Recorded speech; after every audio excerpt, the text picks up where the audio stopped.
The Guardians of the Galaxy, a highly successful movie franchise and a pretty incredible comic book series. The only problem with the Guardians of the Galaxy is that they've had starts and stops in their comic line for basically 10 to 15 years. Before the movies, they were a completely different team of people, and after the movies, there was a clear attempt to line them up with their MCU counterparts to tell a new story with the team that you recognized from the movies. So today we've grabbed every Guardians of the Galaxy storyline that we have done here on Comicstorian to bring them all to you in this 3-hour epic. What is this channel, you're asking? Well, we're Comicstorian. We bring you audio dramas of existing comic books. The point of this is to give you the general idea of what happens within the books so you know what you can add to your collection or just get yourself caught up on what's going on with your favorite superheroes. So today's video is going to have the origins of Peter Quill, Rocket, and Groot, and a few other characters within the Guardians of the Galaxy. We then bring you some of the early stories that came out around the time that the first movie came out. They then jumped over and crossed over with the X-Men in the Black Vortex event. They then had Venom join up on the team for the Planet Venom event. They eventually find out what's going on with Thanos. We've then added on to the back half of it the storyline that the movie seems to have been highly inspired by. The story of the return of Thanos and how the Guardians deal with that, and some stuff happening with Rocket. But if I say much more, I'm going to be spoiling it for you, so let's get into the entire Guardians of the Galaxy omnibus video right here at Comicstorian. Groot was being escorted into a prison, and we really don't know why, but the guards, they were messing with him. Just I am Groot over and over again. It's my favorite game to play with this dump. Watch this. Who are you again? And then he tases Groot. I am Groot, he says sadly, knowing where this is going. Oh, come on, don't be shy. Introduce yourself. The guard tases him again. I'm sorry, I have a bad memory. What's your... And as he tases him again, Groot has had enough. And he breaks out of his cuffs screaming, I am Groot!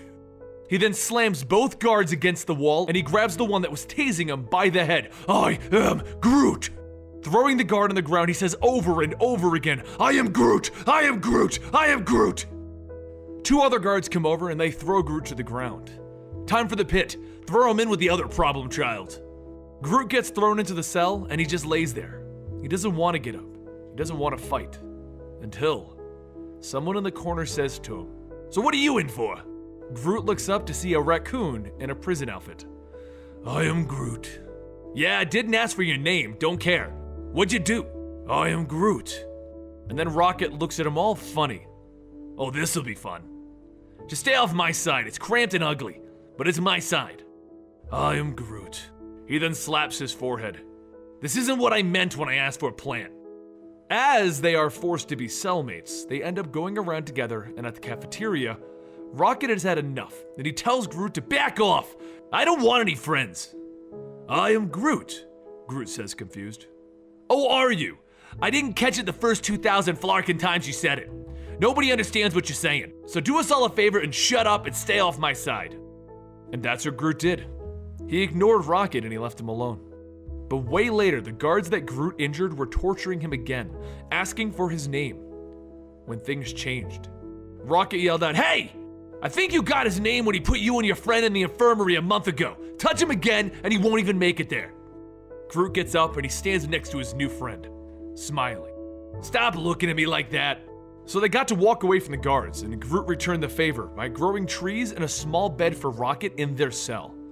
Rocket smiled and he was amazed that Groot did this for him. But just then, the lights were turned off and the guards walked in again. The lights won't be on for a few seconds. Plenty of time to teach you two a lesson. And Groot leaped in yelling, I am Groot! Rocket replied to him, Good idea, I'll take the big guy. Wait, what? A bigger smile forms on Groot's face as he turns to Rocket while beating on the guards. I am Groot? I did, yeah. So Groot grabbed him and he held him as close as he could. I'm all ears, pal. So Groot asks him, I am Groot. Don't know, I've been stuck in a cell with you for months. Guess I got good ears. So what are you in for? I am Groot. Are you serious? You're crazy. With that, the two of them became inseparable pals. They went on many crazy adventures, and they made other friends in the form of Star-Lord, Drax, and Gamora. And no matter what happened, they did it together.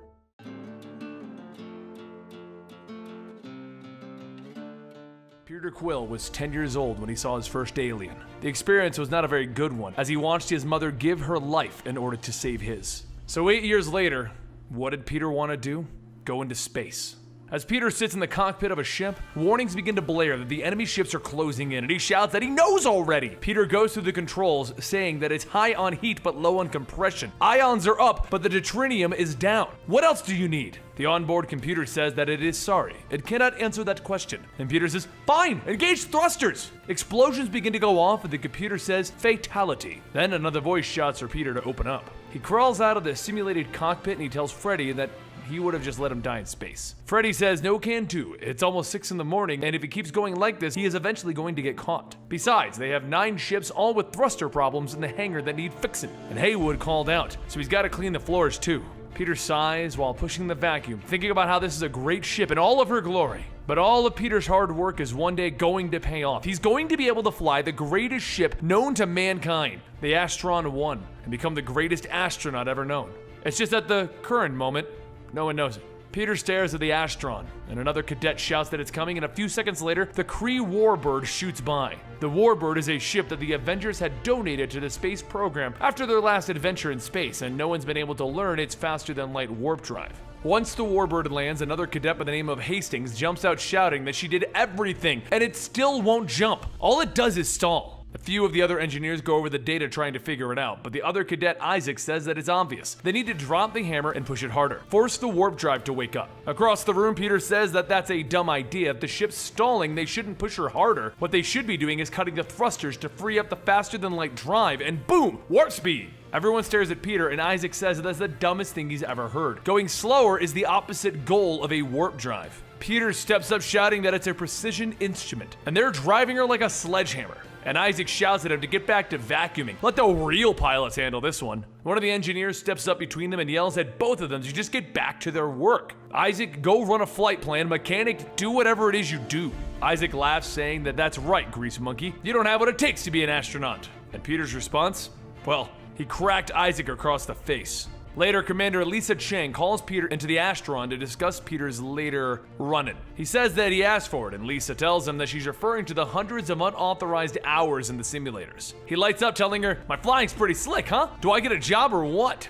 And she sighs, telling him no, he definitely does not get a job. The Astron will be going on a mission to colonize another planet. They have no room for wildcards. Her and his mother were like sisters, which is why she helped him out with getting this mechanic job. But this, she can't shield him from it any longer. Therefore, he is hereby discharged from the Astron 1 program. Pack up and report for reassignment. Peter tries to say, but just look at my flying! But Lisa stops him, shouting that he doesn't understand what it means to be an astronaut. What would his mother have said about all of this? Peter turns, hitting a box of parts, and he takes the Astron 1 external bolt, hatch wrench, and he runs to his room. While packing up, he looks down at the Badoon ship that came to Earth, and then the picture of him and his mother and Lisa when he was younger. Peter smiles, remembering something that his mother once said. Pick a high target and you're gonna hit it. So a short while later, back on the Astron bridge, Lisa asks herself, where did she go wrong with Peter? And then there's an emergency call about an unauthorized launch. The Kree Warbird rockets into the air and Peter shouts, yo! Lisa radios to the Warbird, yelling to Peter that they will shoot him down, but Peter continues to fly. Hastings and Isaac follow closely behind, prepared to fire, and once the lasers are shot, Peter starts to hit the controls. Lisa radios that he needs to stop this, but Peter looks through the system, telling her that he's high on heat, low on compression, ions up, what else do you need? Peter then cuts the thrusters, and Hastings calls out that he's slowing down. They should be able to hit, but then light surrounds the Warbird, and seconds later, the ship disappears. Back on the bridge, Lisa shouts that he did it. The warp drive is online. They have the data for the Astron. And out in space, Peter shouts, suck it, everyone. I'm in space. Except, the Warbird stalls and loses all of its power. Peter tries to access the controls, but with no response. Peter starts hitting it, and he tells himself, great. I just got into space, and now I'm blowing it. 3 days later, while floating around in space, Peter gets to work trying to fix whatever it is that went wrong when a voice over the radio says that it looks like he's having mechanical problems. Peter looks around and says, holy crap, yes, this is Peter Quill. Thank you. I never thought I was going to be rescued up here. The voice tells him that they're not here to rescue him. They're pirates. They steal things, so prepare to be boarded. A few moments later, the Warbird is brought aboard a giant pirate ship. And the aliens surround the ship, and a voice says to not give them any trouble. They just want the ships, and then they'll be on their merry way.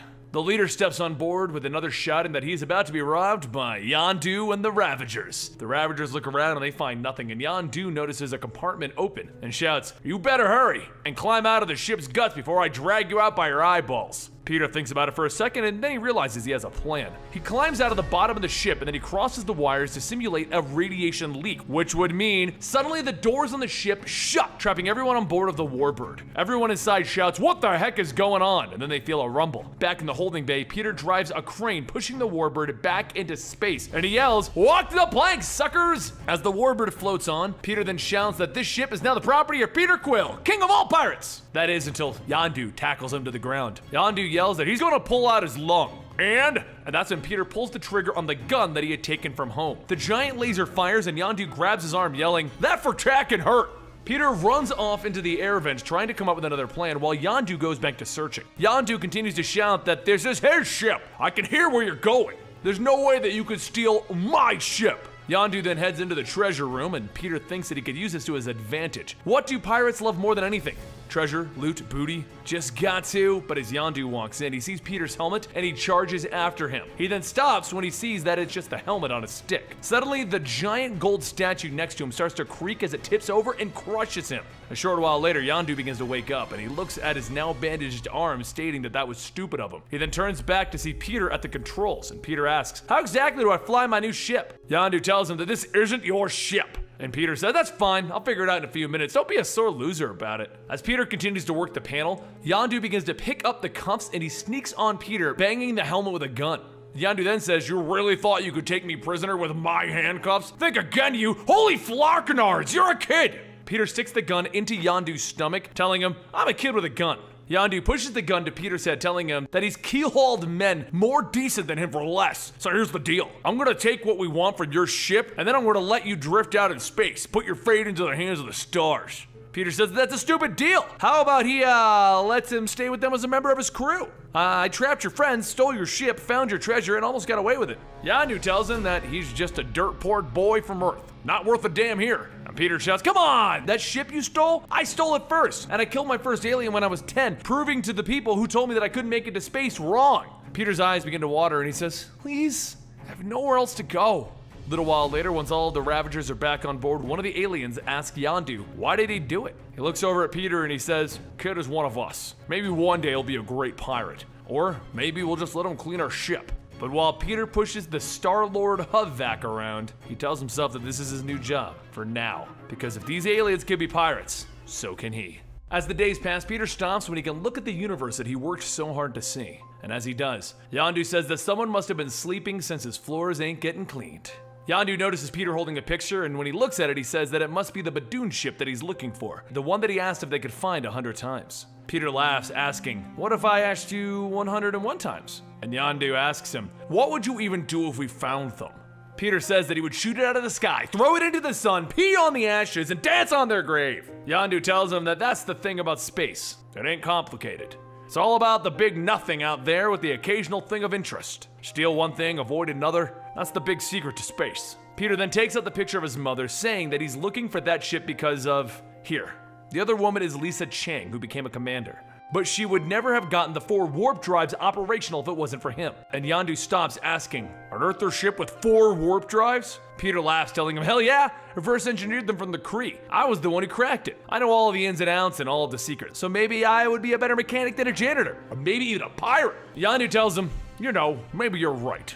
Maybe you do have what it takes to be a pirate. So how about I take you out and see what kind of trouble we can make?" Later, down on an alien planet, the alien jock and his muscle hands gun to Yondu and Peter, telling them that the last time someone brought someone new, he ended up spending 30 years in the Spartax solar prison. Yondu tells him to relax. Peter's part of the crew, and the two begin to argue. As Peter stands close to the ledge, he begins to fall, and then another alien catches him, and he trips him to fall off. Jock asks, "What is that?" But Yondu takes Jock's gun, telling him, "That's enough. We're not here to pull one over on you." Jock starts running, shouting, "I knew this was a setup!" And as Jock goes to jump off a ledge, Yondu grabs Peter and he jumps off. Everyone lands on a passing trans car, and Jock starts jumping from car to car. Yondu chases and corners Jock, telling him that this isn't a screw job, now let's just... But the alien from before jumps onto the car, knocking Yondu into the cab. Peter asks if he needs help, and Yondu shouts, "No! Go catch Jock!" So Peter quickly spins back and tackles into him. The two go crashing into the restaurant down below, and as Peter starts to get back up, Jock makes a break for it and escapes, but soon after, Yondu jumps down shouting, "You idiot!" Peter then pulls out a gem telling him, yeah, he escaped, but I did manage to swipe this. So did I do good?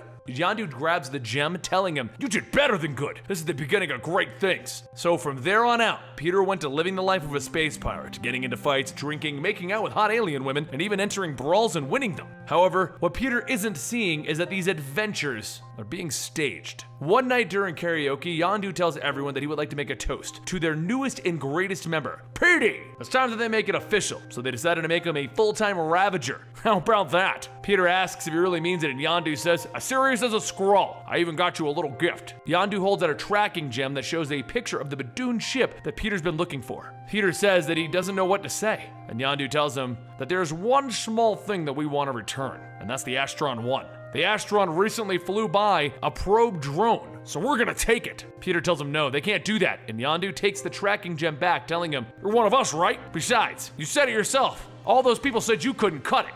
So, it'll be a ship for a ship. You get the Badoon ship, we got the Astron." So, back to our toast, and everyone shouts, "To Petey Quill!" And Peter tells himself, all right, I can't blow this. As the preparations are set, Peter and the pirates make their way over to where the Astron is flying, and Peter sneaks in. But as he does, he thinks to himself that this is what he's become. A traitor to 7 billion people on Earth. No pressure or anything. He quietly moves through the ship until he gets to one of the access terminals and begins to disable the shields. But as he does, someone shouts for him to halt. He turns back, pointing his gun, to see the worst person that he could have run into, Lisa. Lisa shouts that whoever he is, lower his weapon and remove his mask. Peter listens, but then Lisa gets a call saying that they are being boarded by pirates. So she grabs Peter, asking who's hijacking her ship. Over the radio, Yondu announces that everyone just needs to relax. You're currently being boarded by the Ravagers. Once everyone has moved to the bridge, Yondu tells Lisa that so long as they surrender their ship, he can guarantee the lives of her crew. Fair? She tells him no, she won't accept that. So he shouts, all right, we're gonna be taking your warp drives and leaving you to drift. Your fates will be in the hands of the stars. High and dry, that's the pirate way. He then grabs Peter, telling him, cheer up, don't forget, your biggest wish is about to come true. Peter smacks his hand away, telling him, yeah, as if you really cared. Yondu angrily tells him, this job isn't over yet, so I need you to pull it together. Now go wave your gun before I leave you high and dry. Peter points his gun at Hastings and Isaac comments that he probably isn't so tough without his gun. In fact, he probably couldn't hack into space, so he just has to steal someone else's ship. Probably doesn't even know how to fly this thing. Peter grabs Isaac by the throat, shouting that he's a better pilot than he would ever be. But during the struggle, Hastings runs up and punches Peter, and his mask begins to shorten out. The Astron crew stares at Peter Quill, saying, no way. And Yondu shouts, that is enough! This changes nothing. Now everyone sit down before the commander gets it. Peter grabs Yondu, telling him not to hurt her or he will, but Yondu asks, what? Polish the deck? You're just a janitor, so you better know your place. Hastings shouts for Isaac to hit the warp, but Yondu punches her in the stomach, telling her, look, I'm trying to be a nice guy here, but I will not hesitate to kill each and every one of you. Just as Yondu begins to calm down, one of the Ravagers shouts that Peter is gone.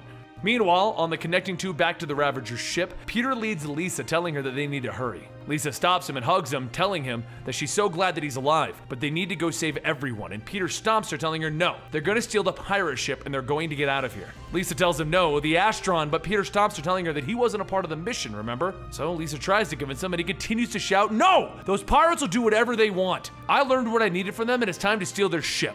Besides, I have the tracking gem. Now we can go get the Badoons that killed my mother. Lisa holds her head down, stating that she's sorry she failed him. She promised his mother to keep him safe, so please don't do this. And he shouts, no way! She was my mother, and I will do whatever it takes to bring the ones who killed her down. Lisa turns back, telling him that it doesn't matter. She isn't leaving her crew, so come with her and they can fix this. Peter stops and tells her that they're gonna kill her, so please think of her own life. She stands there asking if he's asking her to consider her life over the lives of her crew. Well, she's an astronaut, so what is he? A short while later, one of the Ravagers throws Lisa back in with the rest of the crew, and the engineer asks, where is Peter hiding? Is he planning a sneak attack? And she tells him no. Peter's running away. Another Ravager says that they couldn't find him, and Yondu notices the tracking gem is gone. He shouts that he must be on their ship. They've been looking in the wrong place, but another Ravager shouts, look outside. On the screen, all of Yondu's treasure is floating away, and he shouts that he's going to kill him! All of the Ravagers start to run back to their ship, and Yondu tells them all that it was a trap. They need to hold down the Astron. So all of the Ravagers run run into the vaults room, and Peter slams the bulk shut and locks them inside. He then heads over to the ship's controls and hits the thrusters, full blast damaging the connecting tube. While the ship begins burning its own fuel, Peter heads over to the emergency fuel containers and begins to break them. Once it's all done, he heads back to the cargo bay and tells himself that he has one shot at this. He can launch himself back over to the Astron, and it's just a simple physics problem, except he sucks at math. Peter grabs the Star-Lord hovervac, now strapped with two small rockets, and he flips a switch. The thrusters light up and they take off towards the Astron, and as he flies through space, there's a tug at his leg. Yondu is punching him and he headbutts Peter, but Peter manages to kick him off. He grabs onto the hovervac and he looks back, wondering why Yondu is smiling. Oh, it's because he has the tracking gem. Peter gives the handles as much slack as he can to try and reach for it, and he unknowingly lets go before grabbing the gem. The hovervac continues on its own as he tries to grab it, and suddenly a hand reaches out, grabbing his arm. Lisa says that was nice flying, Star-Lord. Did he manage to get the gem? Peter looks back at the floating gem and says, nah, I'm done. Let's go back to the Astron. As some time passes, the Astron reached a planet Zervis, and it began its next permanent colonization. And Lisa says that she's got to hand it to him. They couldn't have done it without him, so she's sorry that she kicked him off the mission. Peter says that he's actually sorry for what he said about his mom, and Lisa stops him, telling him it's okay. She stopped grieving and being angry. That's when she first started planning this mission. She then asks if he's sure that he won't be staying, and Peter says not to worry about it. He's gonna visit. The two of them hug, and Lisa asks, where's Star-Lord off to now? Peter says that it's a big galaxy. He's gonna go find out what it has in store for him. He was an okay astronaut at best, and kind of a ridiculous pirate. But together he's become something even better. He's become the legendary Star-Lord.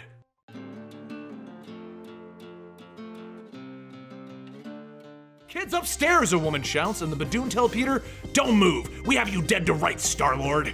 I warned you. I've been killing Badoon since I was 10, Peter says, as he makes his face mask fade away.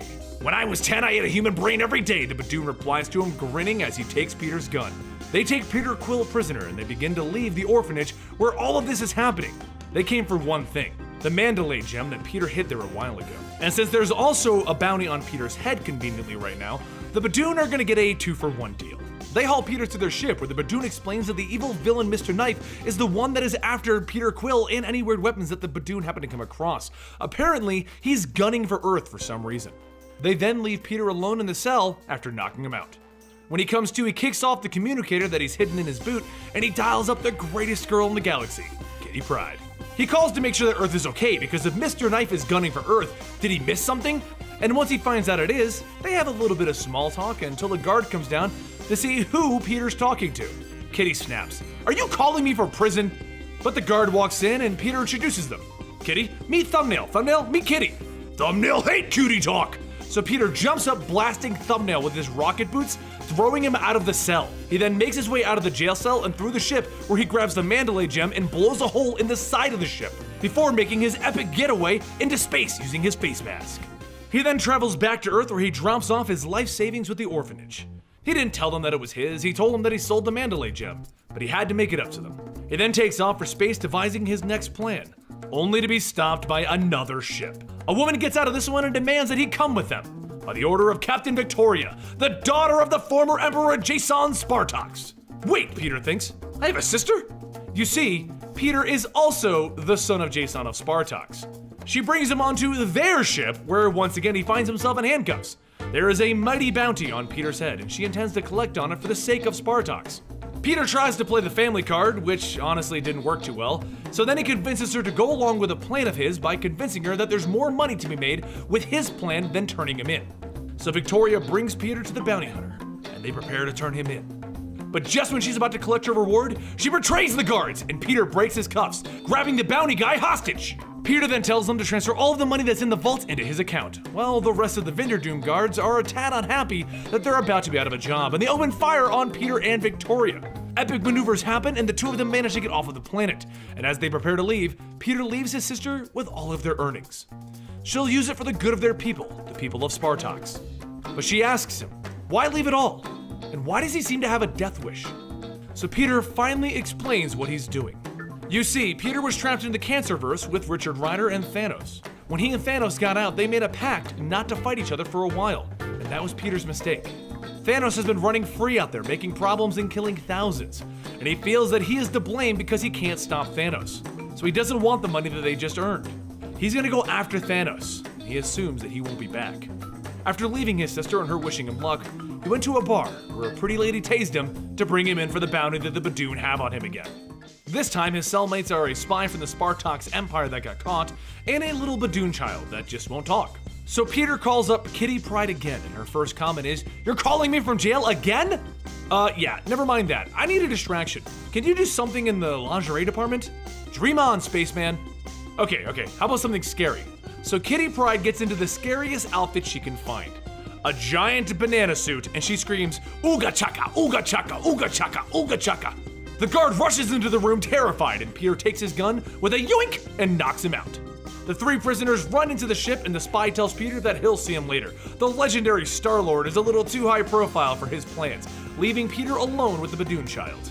But that works in Peter's favor as the child points to a sewer chute as their escape, and they slide down to freedom. Well, not freedom. It shoots them into the starport, where Peter falls in love with the ship that he's going to steal, the Bad Boy. They both run onto the ship, and the onboard computer introduces itself as Lydia and welcomes them to the Bad Boy. Peter asks if they have enough fuel to make a break for it, and Lydia tells them only if they can play aquabats as they go. He answers with, "Only if I can sing every word." Okay, I kinda like you now, but I only have enough juice for 2 people. And that's when behind them, Peter and the Badoon see that the spy has snuck on board. "Kick the Badoon off, Peter! Let's get out of here!" Peter and the Badoon child both look at the spy, and then they kick him off the ship singing, "We were super rad!" He then drops off the Badoon child at the orphanage, asking them to watch him, and then he gets back onto the ship with some alone time with Kitty Pryde on the hologram collar, until Lydia reports that she has found what Peter is looking for. With this ship and the Mandalay gem, Peter is taking this fight to Earth to fight Thanos. Kitty gets all excited. "You're coming for a visit, Peter?" "Yes, but this isn't a vacation. There's something I need to handle, Kitty." Furious, she hangs up on him, calling him a dumbass. But Peter knows she'll understand. This is Thanos. He needs to finish what he started in the Cancerverse. On Earth's moon, Thanos is building a monument to his love, death. But Peter Quill comes rocketing in full force, and he slams Thanos into the planet, knocking him back. "Quill, you're late. Our truce has been up for quite some time. And you've been busy doing some bad things. Very bad things. Thanos things. I'm surprised that you're surprised. You really went to town while my hands are tied, didn't you, Thanos? Well, the party's over." "Oh, is it?" Thanos says as he blasts the spot Peter was standing at. But Peter has a secret weapon, the Mandalay gem, and it's granting him insane amounts of power as he rockets through the explosion to Thanos' surprise. "You've got it, big boy, and I'm gonna make you pay for everything you did." Thanos grabs Peter by the back of the head and he slams him into his knee, causing Peter's nose to bleed. "Ouch, my nose! My mother gave me this nose!" They go back and forth for a few seconds until Thanos grabs the gem off of Peter's chest. "This gem is celestial technology. You have no idea what you're doing." But he reels back in pain as the crystal refuses to leave Peter. "I don't know, Thanos. You tell me. Does it feel like I know what I'm doing?" And he bombards Thanos with the power of the gem. He then leaps onto Thanos, ready to finish this. And Thanos grins. "If you destroy me here, this moon will be destroyed. And if this moon dies, the Earth dies. Will you make the Earth pay for the price of your guilt?" Peter stands up and he walks away. "Sit tight while I call the Avengers, and we'll figure out what to do with you. By the time they get here, I'll be gone. Either they won't believe you, or they'll chastise you for letting me get away. Again. Heed my counsel, coward. Give up your vengeance. You have too much milk in your veins. The truce is over for you, but it is also over for me. Beware." And he takes off for space, leaving Peter right there. Lydia flies the ship in close. That was pretty hardcore, Peter. I guess. I'm gonna take Thanos' advice. But there's something I need to do first. Meanwhile on Earth, Kitty is debating if she should end this with Peter. He's cute and all, but he seems so shady. That's when the young Iceman comes running in to tell her that someone wrote a message in the snow. While Peter still has some things to do, he did take some time to lay some flowers in the snow, spelling, "Kitty, I'm sorry, XOXO, dumbass."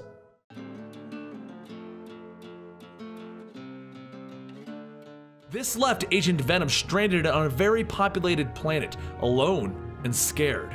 The people of this planet kept calling him insane for bonding with a symbiote, calling it a dirty Klyntar. After a little time of trying to figure out how he was going to get off of this planet, he lost control, and the Venom symbiote took over. But the Venom symbiote is even more terrified than Flash Thompson was. Why is he hated? He's only been doing good recently. And what is a Klyntar? Are they more of him? So he walks around the planet asking for travel back to Earth. If he can just get back home, everything will be okay. The The people of Earth have come to accept him. But even using fear doesn't get him a ride back to Earth, and he leaves some terrified pilots behind. Venom's good now. Why can't people see that? He just wants to go home. So he goes back to an alien that called him a Klyntar when Flash Thompson was in control. He asks the man to explain what is a Klyntar. He wants to know everything he can, but the man refuses to answer anything. He just wants that dirty Klyntar out of his shop. When suddenly, Gamora comes walking into the shop and she sees Agent Venom standing there. Human? The Guardians have been looking all over the galaxy for you. Are you alright? And as she asks that, she's thrown out the window by Venom. You see, Gamora never trusted the symbiote, and once Agent Venom joined the team, she wanted to remove it from Flash Thompson and kill it. But Flash stopped her. Now that Flash is unconscious and Venom is terrified, it doesn't trust her. "You've gone mad," she yells back. "This is all a trick! You sent me here to die! You sent me into space so you could ruin me!" Venom screams out. And Gamora refrains from fighting back. "If there's anything left of you, Thompson, speak now." But Venom just growls, "I'll kill you all!" So Gamora runs at Venom, leaping over it and stabbing him with her staff. But before Venom can react, she yells, "Now!" And just then, Rocket Raccoon shoots a gun out at the symbiote that sucks it up and pulls it off of Flash. As Flash hits the ground now that he's legless again without the symbiote, Gamora turns to the Guardians and asks, "What took you so long?" "You only called us a minute ago," Star-Lord says. "I was in the bathroom," Drax says, and Rocket just grins. As Flash begins to come to his senses again, he asks, "What happened? Oh, I should have never come. I can control the symbiote on Earth. This whole thing of going into space was a bad idea." And then he just passes out. Star-Lord looks at him. Poor guy. And I was really starting to feel bad that we lost him. So no one really knows what happened to Flash, and they make a decision to just get him back to Earth. The Guardians did lose him after all. Back on the ship, Groot and Rocket are slightly guarding the vial that Rocket is keeping the symbiote in, and Groot just finds it fascinating. That is, until it breaks out of the vial and it wraps around Groot while Rocket's back is turned.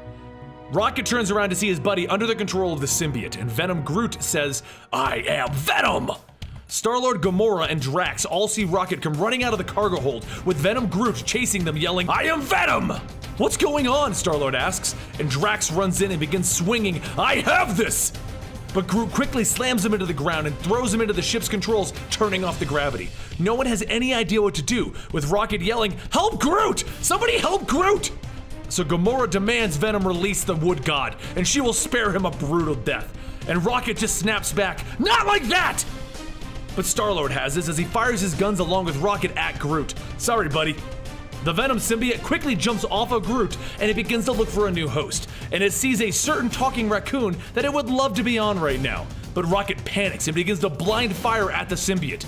Eventually, it does manage to get onto Rocket though, and it wraps around his arm until we have Venom Rocket Raccoon. He forms a massive gun on his arm and he turns to Drax and Groot. "Don't come one step closer. Get off my ship. I have business to conduct and I'll be more than happy if I never see any of you again." And Groot looks at him simply asking, "I am Groot?" Venom Rocket Raccoon begins disarming the Guardians, but not actually hurting any of them. And then he points his gun at Star-Lord. "You've always done right by me, Quill, so I don't want to hurt you or anyone else. But I need this ship and I need you and the others to get off." But Drax reaches out to try and grab Venom Rocket Raccoon, so the symbiote in response transfers over to Drax, creating Venom Drax. Well, as you can imagine, no one can face off with Venom Drax. Flash Thompson eventually wakes up though, and he sees that something is definitely wrong on the ship. He crawls out of the medbay because right now he doesn't have his legs, as it's the symbiote that creates legs for him. And he sees the entire team unconscious, but still breathing. And he sees Venom Drax at the helm of the ship. Venom Drax turns around and says, "We're here. I'm home." Flash looks out the window and he sees Planet Symbiote. The Venom symbiote tells Flash that he is home. He's been summoned here, and he doesn't know if this is the end of their journey together, but he has come to admire Flash Thompson. And then he leaves Drax's body and he crawls out of the ship. Everyone wakes up and realizes that it's true. They're now in an uncharted part of an uncharted sector of the galaxy. They've got Venom symbiotes flying all around them in their anti-gravity whatever kind of planet they have, and shockingly, they're not attacking or trying to bond with the Guardians. After a little contemplation, Flash decides that he's going to present himself and let the symbiotes bond with him. and try to see what's going on. While everyone tries to stop him, he eventually gets to one of the symbiotes and he bonds with it. And all Groot can say is, "I am Groot!" And Gamora replies with, "What can we do?" But everything's okay because Flash responds with, "Wow, I was right. They want to talk to us. They don't have mouths or the ability for verbal communication. If you let them temporarily bond with you, they can explain what's going on." The whole team refuses, except for Groot, and he allows it to bond with him. So following his lead, everyone else agrees to bond with the symbiote, hoping that this works out for the best.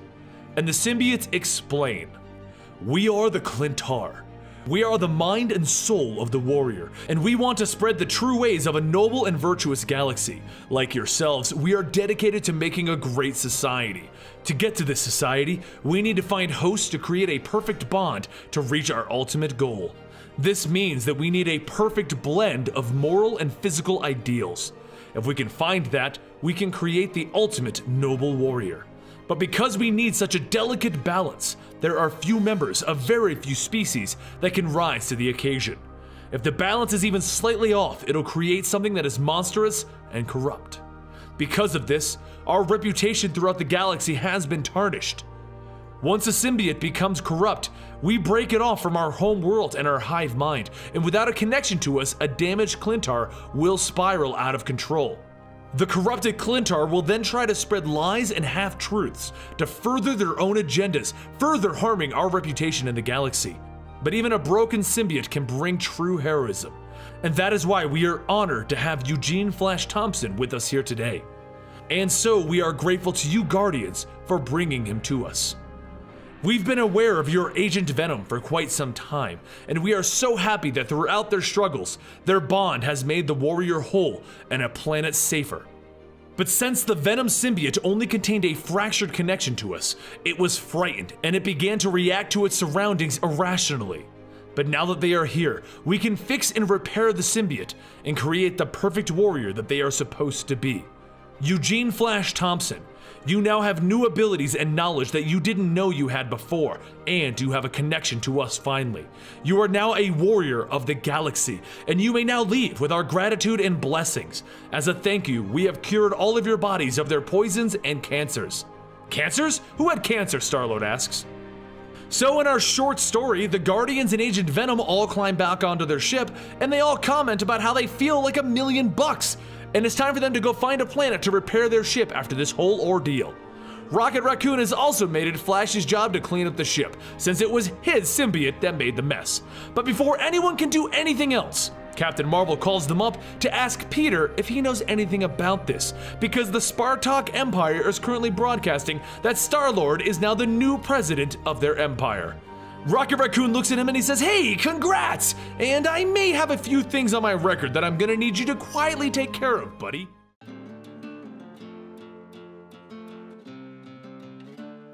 $12 billion years ago, an alien known as Gara was concerned that her people had reached the limit of their potential, that this was it. They could go no further in her time. But that's when the alien structure her people had worshipped granted her something, a mirror, which would allow an individual to see their full, true potential. The question is, was it a gift or was it a curse?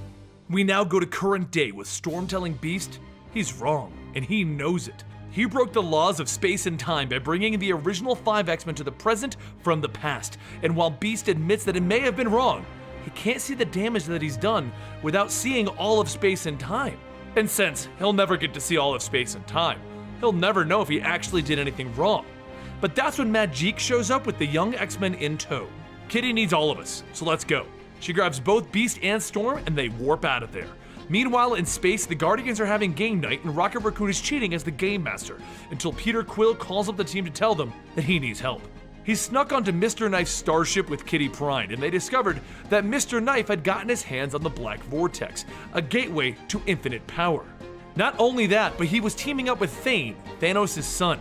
Mr. Knife, who by the way is Jason of Spartax, Star-Lord's father, was having some of his lackeys touch the mirror, and they were granted amazing powers, becoming his Slaughter Lords. But it's just as Thane was about to submit to its powers that Peter explains that he and Kitty jumped through the floor and they took the mirror with them.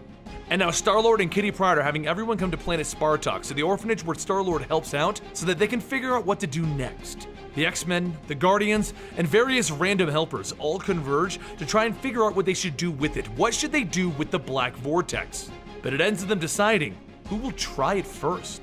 Gamora volunteers, but Storm tries to tell her no, and Bobby wants to use it to get him to grant him powers of Tony Stark, you know, money powers, or Thor's chin power.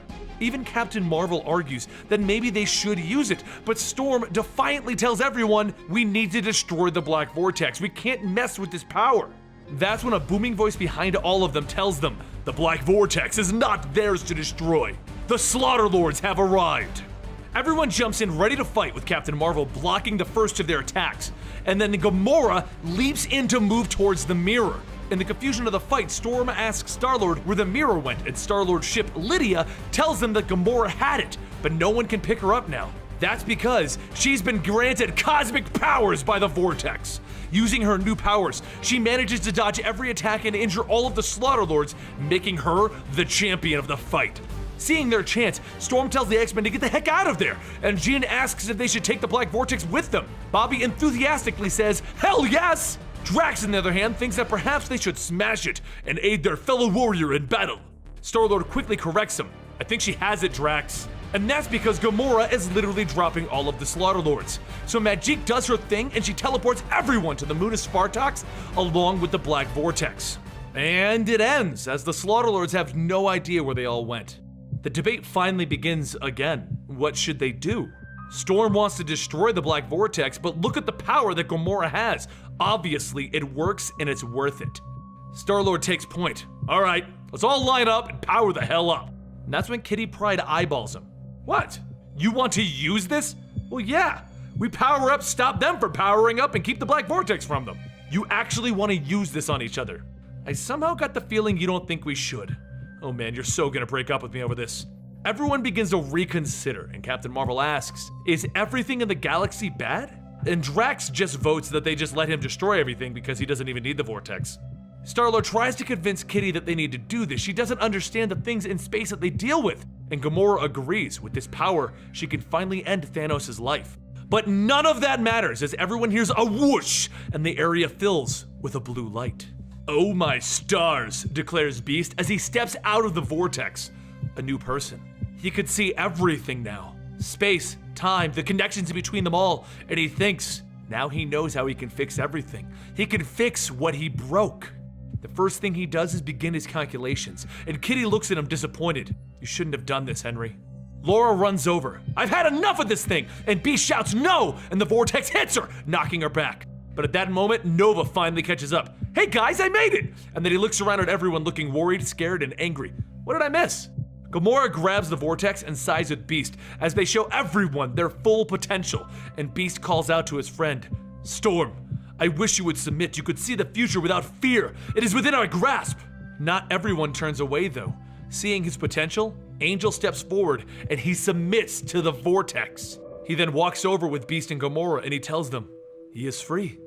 Seeing how cool Angel got, Bobby steps up. Hell yeah, I submit! But Drax gets in the way. No! Back away from the vortex, Oscar the Grouch.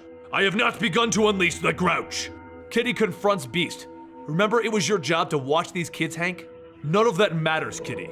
But then, Beast realizes the vortex is missing. That's because Storm has grabbed it and she's making a break for it. Gamora jumps in, throwing her down, and the two begin to battle it out over the vortex. But then Gamora stops, because she sees Thanos! Beast tells her to ignore it, that it's just Jean messing with her mind, so she furiously jumps at Jean for daring to enter her mind. Kitty grabs Gamora's cape and Drax carries Jean away, then knocks Gamora out. Control yourself, he tells her. Beast grabs the vortex though and he tells Gamora to stop. They have the vortex and they are not responsible for those who refuse enlightenment. They are the heralds of the new dawn. Beast, Gamora, and Angel all power up and take off into space. And Star-Lord, Kitty, Captain Marvel, Nova, and the rest of the X-Men all try to think of a way to stop them. But they can't. They're too fast in this state. But that's the least of their worries as Mr. Nice ship arrives overhead. Bobby asks if that thing is on their side and sadly, Star-Lord tells him that it isn't. Mr. Nice ship begins to charge up and it opens fire on the moon! Meanwhile, Beast, Gamora, and Angel have all gone to another planet, a primitive one, where they are revered as gods for being so powerful to the primitive individuals there. Beast declares, it's time to change the universe, starting with this world. When suddenly, Gamora is struck from behind by a laser beam. She hits the ground hard and drops the Black Vortex, but as she reaches out for it, someone steps on her hand, and she looks up to see Ronan of the Kree. He smashes her into the ground and takes the Black Vortex. He then brings it back to his ship, and they leave the area. But Gamora knows where he is going. She knows the Kree, and she knows where they can find the Black Vortex. Back on the moon of Spartax, everyone survived the blast thanks to Magik's powers. Realizing that Mr. Knife will be back for another round, Star-Lord yells for Magik to get them the hell out of there! So she uses the new powers that she's gained from studying with Doctor Strange, and she turns everyone invisible with the powers of Cinerock, since she can't teleport them off the moon. Then, they all load up into Star-Lord's ship and they take off into space, flipping to Slaughterlord's the Bird. Once they get into space, they run into even more of their friends, Cyclops and his father, who are traveling through space. The hero's side of this story has just gained a few new allies. While they're making their way through the galaxy, Gamora is leading the charge on the Kree homeworld, as all three of our overpowered heroes are destroying it looking for the Black Vortex. They are literally destroying the city and the planet. They have no regard for life any longer. Civilians and heroes alike are burning with their wrath, and the people of Hala, the Kree homeworld, send off a distress signal.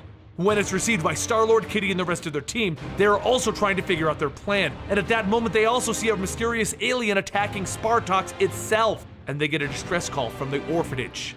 Mr. Knife and his group are on the moon looking for Star-Lord and all of his friends. Spartax is under attack, and Gamora has declared war on Hala. Their only answer is to split into 3 groups. So Kitty Pryde, Cyclops' father, Venom, and a few others go to Spartax to defend the orphanage. Star-Lord, Captain Marvel, Rocket Raccoon, Storm, Nova, Drax, and a few others all go to Hala to save the Kree. And Cyclops goes with Bobby and Groot to distract the Slaughterlords and Mr. Knife.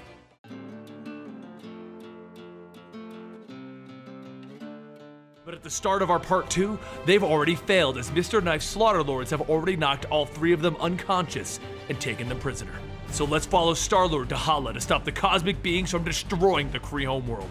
The fight between Gamora, Beast, Angel, and the Accuser Corps is interrupted by Captain Marvel, Nova, and Drax coming to their rescue, while Star-Lord, Storm, and Jean all go down to speak with the Supreme Intelligence, a giant head that deems the fate of the Kree. As they walk into the main chambers, Ronan is requesting the Accuser Corps be allowed to pull back from the battle and have them all submit to the Black Vortex. But the Supreme Intelligence refuses this. His decision will stand. Star-Lord tries to butt in, informing Slimer, as he puts it, that this is a big mistake. Hala is engulfed by flames and they need the power of the Black Vortex if they have any hope of winning. But the Supreme Intelligence still refuses, telling them that he has 10 billion minds and he knows of the Black Vortex. They cannot use it. They currently hold the Kree fleet likelihood of survival at 32%, but if they use the Vortex, it will be a abysmal 2%. So enough of this. Leave the Vortex here and leave the Supreme Intelligence's chambers. Meanwhile, on Spartax, Kitty Pryde, Venom, and their team arrive at the orphanage to try and see what's threatening the orphanage, only to be introduced to their own cosmic-powered being.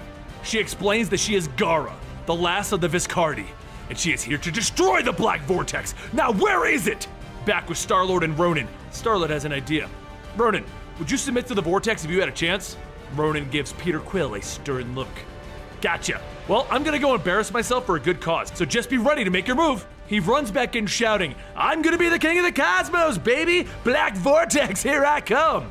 And he jumps on it until the accusers escort him out the room, and he shouts, You'll never take me alive, accusers! But while the guards are distracted, Ronan slips back in, and he becomes Ronan of the cosmic powers! Meanwhile, across the galaxy, Thane, Thanos' son, has returned to his flock, his people, to find them all dead. He swears that he will have his revenge on whoever did this. And back on Hala, Gamora, Angel, and Beast are going to town, wrecking the Accuser Corps at every turn. They've stopped caring about the Black Vortex because Beast is about to complete all of his calculations of what is the space-time continuum and how he broke it. That is until Ronan of the Accuser Corps arrives with his new power set. Seeing a potential problem, Beast calls out for them to remove Ronan before he can stop Beast's replica of space-time. Because once he finishes this device, all possibilities will be in the palm of their hands. So Gamora jumps in to battle Ronan, 2 overpowered individuals, except Gamora also has a powered-up angel on her side, and she begins to burn Ronan with the fire of the Black Vortex, until Ronan hits Angel over the head with his hammer. But it's all for nothing, as Beast's device is now complete, and he literally sees the fabric of space and time, and he sees that he broke it when he brought the young X-Men to the future. Horrified by his own actions, he rockets off into space, asking, How did I become such a monster? Seeing Beast leave, Gamora grabs Angel and they chase after him, telling Ronan, this isn't over. Ronan returns to Hala, the savior who kept the enemy away, but the Supreme Intelligence banishes him from the planet for disobeying. So Star-Lord, Captain Marvel, and Jean Grey all go back to the Supreme Intelligence to get the Black Vortex back, but he has no intentions of parting with it. As a matter of fact, they should be more concerned with the fact that the Earthlings have declared war on Hala. The argument begins about who started what, because while their attack on Hala was wrong, they were attacking the Accuser Corps because originally they attacked them. If the Supreme Intelligence would just allow them to take the Black Vortex back, they can handle this. But once again, he refuses, and he tells them that they need to leave Hala at this moment. So, Peter Quill opens fire on the Accuser Corps, because he'll be damned if they're gonna leave without the Vortex. While Star-Lord, Captain Marvel, and Storm are fighting the Corps, Nova makes a break for it, grabbing the Vortex and flying out of the palace. Cue the Indiana Jones music, I got this, he shouts, smiling as he goes. But as he enters orbit again, he sees the massive ship of Mr. Knife right in front of him. Okay, now cue the sad Indiana Jones music. The ship blasts him hard while the Slaughter Lords fly in to grab the Vortex. But back on the surface of Hala, Star-Lord shouts out to his team. You know, it occurs to me now that we should have come up with a better getaway plan. Really? Captain Marvel says as she lifts an accuser off the ground. What's wrong with this one? Oh god, I'm starting to sound like Spider-Man. Then Drax helps with his wit. We are outnumbered and outpowered. If we get out of this room, we still have an entire planet to escape from. And we are in dire straits. Drax, she knows she was being sarcastic. I do not like sarcastic. It comes down to one move from Jean, and she does something she's never done before. She pushes out a psychic overload, taking out the entire Accuser Corps. Meanwhile, back in space, Nova is trying to catch up to the Slaughter Lords. Not cool, not cool, not cool! He throws his boosters into overdrive and he finally begins to catch up to the Slaughter Lords, but just as he's going in to grab the Black Vortex, the Slaughter Lord stops short and he goes past it, and then he gets shot in the back, knocking off his helmet. Both he and the helmet begin to fall to the ground with Sam panicking. And up in Mr. Knight's starship, it's time for his plan to commence. All hail the mighty Kree Empire. And he begins to open fire on the entire planet! Sam catches his helmet just before he hits the ground, and he looks up to see the shots coming right at him. Oh, come on! Meanwhile, Star-Lord and everyone on the planet have made their way to the docking bay, and they're trying to take off, but there are explosions going off all around them. And Sam is screaming that he's trying to get off the planet ASAP, because the entire planet is breaking apart. Mr. Knife just destroyed the Kree homeworld! Star-Lord is pushing his ship to the limits, trying to pull out of the explosion radius, pushing it with everything! And they do it. Everyone is in shock though. How could this happen? They lost an entire planet! But before they can really even cope with that, they ask, where is Nova and the Black Vortex? Meanwhile, Nova did manage to get away with the Black Vortex. Across the galaxy, Magique warps Rocket Raccoon onto a planet where the cosmic-powered heroes are sitting, Gamora, Beast, and Angel. Rocket walks over to them and asks Gamora if she's even in there any longer. Funny, Rocket. You're freaking me out, Gamora. You never find me funny. That's our thing. So I'm gonna go talk to the big blue furry guy. He walks over and he sees Beast in tears. Hey there, Blue Earther. What the hell is wrong with you? I may have single-handedly destroyed space and time. Huh? Sucks to be you then. But while Rocket is, trying to help, Magique asks Gamora for help. The three of them need to work with the X-Men and the Guardians because this whole Black Vortex thing needs to stop. Then, the entire planet is hit with the force of the exploding Hala. What was that? Rocket asks. Hala. What about it? It's no longer there. It's been wiped out. Gamora turns to Magique. You have our help. We need to see if our friends are even still alive, and then find whoever did this. Meanwhile, Bobby, Cyclops, and Groot are all locked up in Mr. Knife's ship. I am Groot. This is a nightmare. Leave him alone, Bobby. I am Groot. You are annoying. As you can see, it's going very well for them. But back with Nova, once he finally wakes up, he grabs the Black Vortex and he looks into it. He sees the potential that he has. But unlike everyone else, he has a mentor he can look up to, someone who gained ultimate power, and it destroyed him. Richard Rider. So Nova easily turns down the power and he takes the Black Vortex back to Earth while he figures out what he's going to do with it. He tries to call Vision from the Avengers for help, but Vision's a little busy right now. And then, the Collector arrives. He's heard of the boy who got the Black Vortex, and he would like to add these to his collection. Sam throws on his helmet and he races into space trying to avoid the collectors. He thinks to himself that there is one place where he can probably find some friends, and that's Spartax. They left some people there. So he goes for the planet, and as he grows closer, Gara on the planet's surface with Kitty and them sense his approach, and she takes off into space to meet with him. But Nova is going so fast that he doesn't see where he's going, and he ends up on a ship as it enters Spartax orbit. Thane's ship. And Nova just brought the Black Vortex to Thane, Thanos' son. Seeing the Black Vortex within his grasp, Thane jumps towards Nova, swinging and pushing the kid down. And then he takes the Vortex, and he submits to it. As Star-Lord calls on Nova to alert him that the team isn't on Spartax, Thane stands before him, cosmically powered up.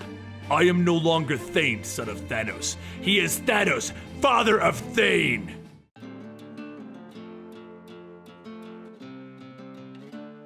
The next part of their plan is about to be enacted as Thane is about to uphold his end of the bargain by encasing the entire planet of Spartax in amber with his new power. Mr. Knife is rather excited as he has managed to steal an entire planet, because this is exactly what he wanted. Star-Lord and his team return to Spartax after all of this to find the entire orphanage and the entire planet frozen in place. Jean can read everyone's minds and they are all in a living death. Star-Lord walks over to his girlfriend, Kitty Pryde, and he tries to tell her he's sorry. He didn't mean for this to happen, and she's right. The Black Vortex is a curse, and he regrets that they stole it from his father. This is his fault. Through the amber, a single tear can be seen on Kitty's face, and it phases through the amber to the outside of her prison. Then, with all of her might, she manages to phase through the amber and free herself. She hits the ground, and Peter grabs her. Kitty, I love you! She explains that she can hear him through the amber, and using everything that she had, she was able to get out. But it's so dense, she won't be able to free anyone else. While everyone is happy that Kitty is out, they tell Venom and the kids that they'll be back for them while Nova explains that this was all Thane. He messed up and Thane has the Black Vortex. At that moment, Magique arrives, and that's when everyone sees another ship arriving over Spartax, the Brood ship. Mr. Knife is offering Spartax to the Brood, an ancient insect race feared throughout the galaxy with no known origin. The Brood begin their assault on the planet by sending smaller Brood down to the surface to chew through the amber and bury eggs into the victims' heads. Beast is the one who puts it together, and he tells everyone that they need to stop this, and that's when the Slaughter Lords appear, Mr. Knife's personal, cosmically powered bodyguards. Meanwhile, Cyclops, Groot, and Iceman are all Mr. Knife's prisoners on his ship, and Cyclops is beginning to get a psychic vision of his father, telling him that it's time to get out. Using his heat vision, he can see a fingerprint on the keypad and he opens their cells, and they run right into the enemy army. So they dive into the side room where they find the Black Vortex is being kept. They don't have an option, and after much debating, they all decide that they will step into the Black Vortex. We now have 3 more heroes with cosmic powers: Cosmic Cyclops, Cosmic Groot, and Cosmic Iceman. They grab the Black Vortex and drop all of Mr. Knife's army, and they get off the ship and into space, where they see all of their friends battling against the Slaughter Lords. Captain Marvel sees them and she takes the Black Vortex, telling them that Kitty Pryde has some plans for this, and they should probably join this fight. She begins to take off for Kitty, and the Slaughter Lords hit her in the back, forcing her to drop the Black Vortex, and that's when Thane flies past her, going for it, followed by Mr. Knife. They all fly at blistering speeds until Mr. Knife's floating fortress gets in the way, catching the Black Vortex and forcing Captain Marvel to crash land into it. Mr. Knife then uses his tech to make multiple versions of himself, all shooting at Captain Marvel, as she lands in front of the Black Vortex, looking at her potentially cosmically powered self. And Captain Marvel says, "No!" She launches into the air and manages to stop Mr. Knife just as Thane joins them on the surface.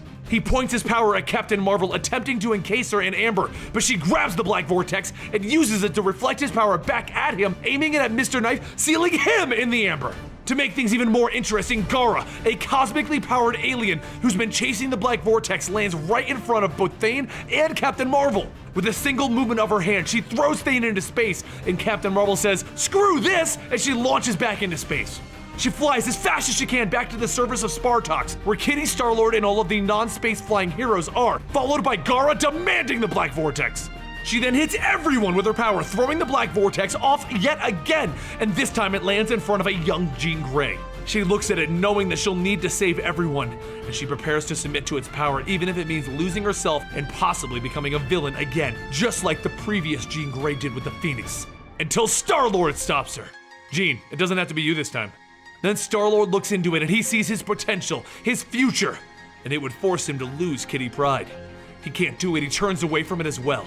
Gara walks over to the Black Vortex and tells everyone to look on and see. She shows them her planet, the one she herself killed in her greed, and she tells them that she needs to destroy the Black Vortex to prevent this from happening again.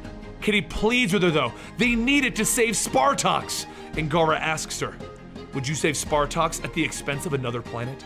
Imagine what having the Black Vortex around could do to the entire galaxy. Imagine what would happen if one of you became crazy with power. Who is strong enough to submit to the Black Vortex and keep it under control? Kitty Pryde is the one who steps up. It has to be me. I hate space, I don't want cosmic powers. This is so not my jam. I'm the last person who wants to do this, so it has to be me.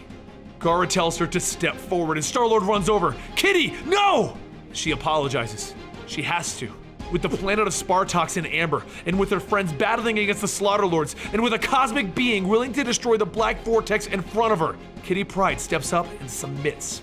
She sees all of the possible Kitty Prydes throughout each generation in multiverse, all of the possibilities and the things that will never be. She sees power even the other cosmic beings don't understand. And while she's coping with all of this knowledge, in the battle with the Slaughter Lords, a cosmically powered Ronin shows up, and he needs his revenge for them destroying his homeworld. He demands that all be judged for their actions. While this is happening, Kitty Pryde reaches out and grabs the planet of Spartax, and she begins to phase the entire world out of existence, removing it from its amber prison. Star-Lord smiles as he realizes the girl that he loves just resisted the power of the Black Vortex, and everyone on the planet is happy to be out of their amber prisons. Everyone is now on the planet Spartax looking at the Black Vortex. Half the team is currently cosmically powered, and the other half denied the power of the cosmics. And Gara offers them one last thing, a way out. They can give up their powers and go back to normal. She warns them though, the Celestials may come looking for them one day and the Vortex will not completely change them back. No one can walk away completely unchanged. Iceman, Groot, and Cyclops all come to an easy decision, to change back to normal. Gamora considers anyone wanting to change back to be a fool, and she wishes to stay this way, and Angel agrees with her. Beast decided to change back so that he can work towards what he broke in the time stream, and so they are changed back. Groot and Bobby get a complete makeover and they look better, but Cyclops goes back to the way he once was. Jean reads his mind and can tell the Vortex changed his heart. And Kitty, well, she kept her powers. With that, Gara took the Black Vortex and she headed off to parts unknown to dispose of it alone, while everyone loaded back up on the Guardian's ship to head back to Earth. As they all returned, Kitty and Star-Lord took a moment to discuss their lives and what the heck just happened. They love each other and they trust each other. So Star-Lord asks Kitty Pryde, will she marry him? Meanwhile, the Collector picked up and decided to keep Mr. Knife locked in his amber for the collection. And Ronan swore his vengeance as his world was still destroyed. And Thane wants to find the Black Vortex so that he can once again rule the galaxy. With everyone pressing their faces against the glass of the Guardian ship, they can see that Star-Lord and Kitty are embracing, and they all cheer. There's a wedding coming. The end.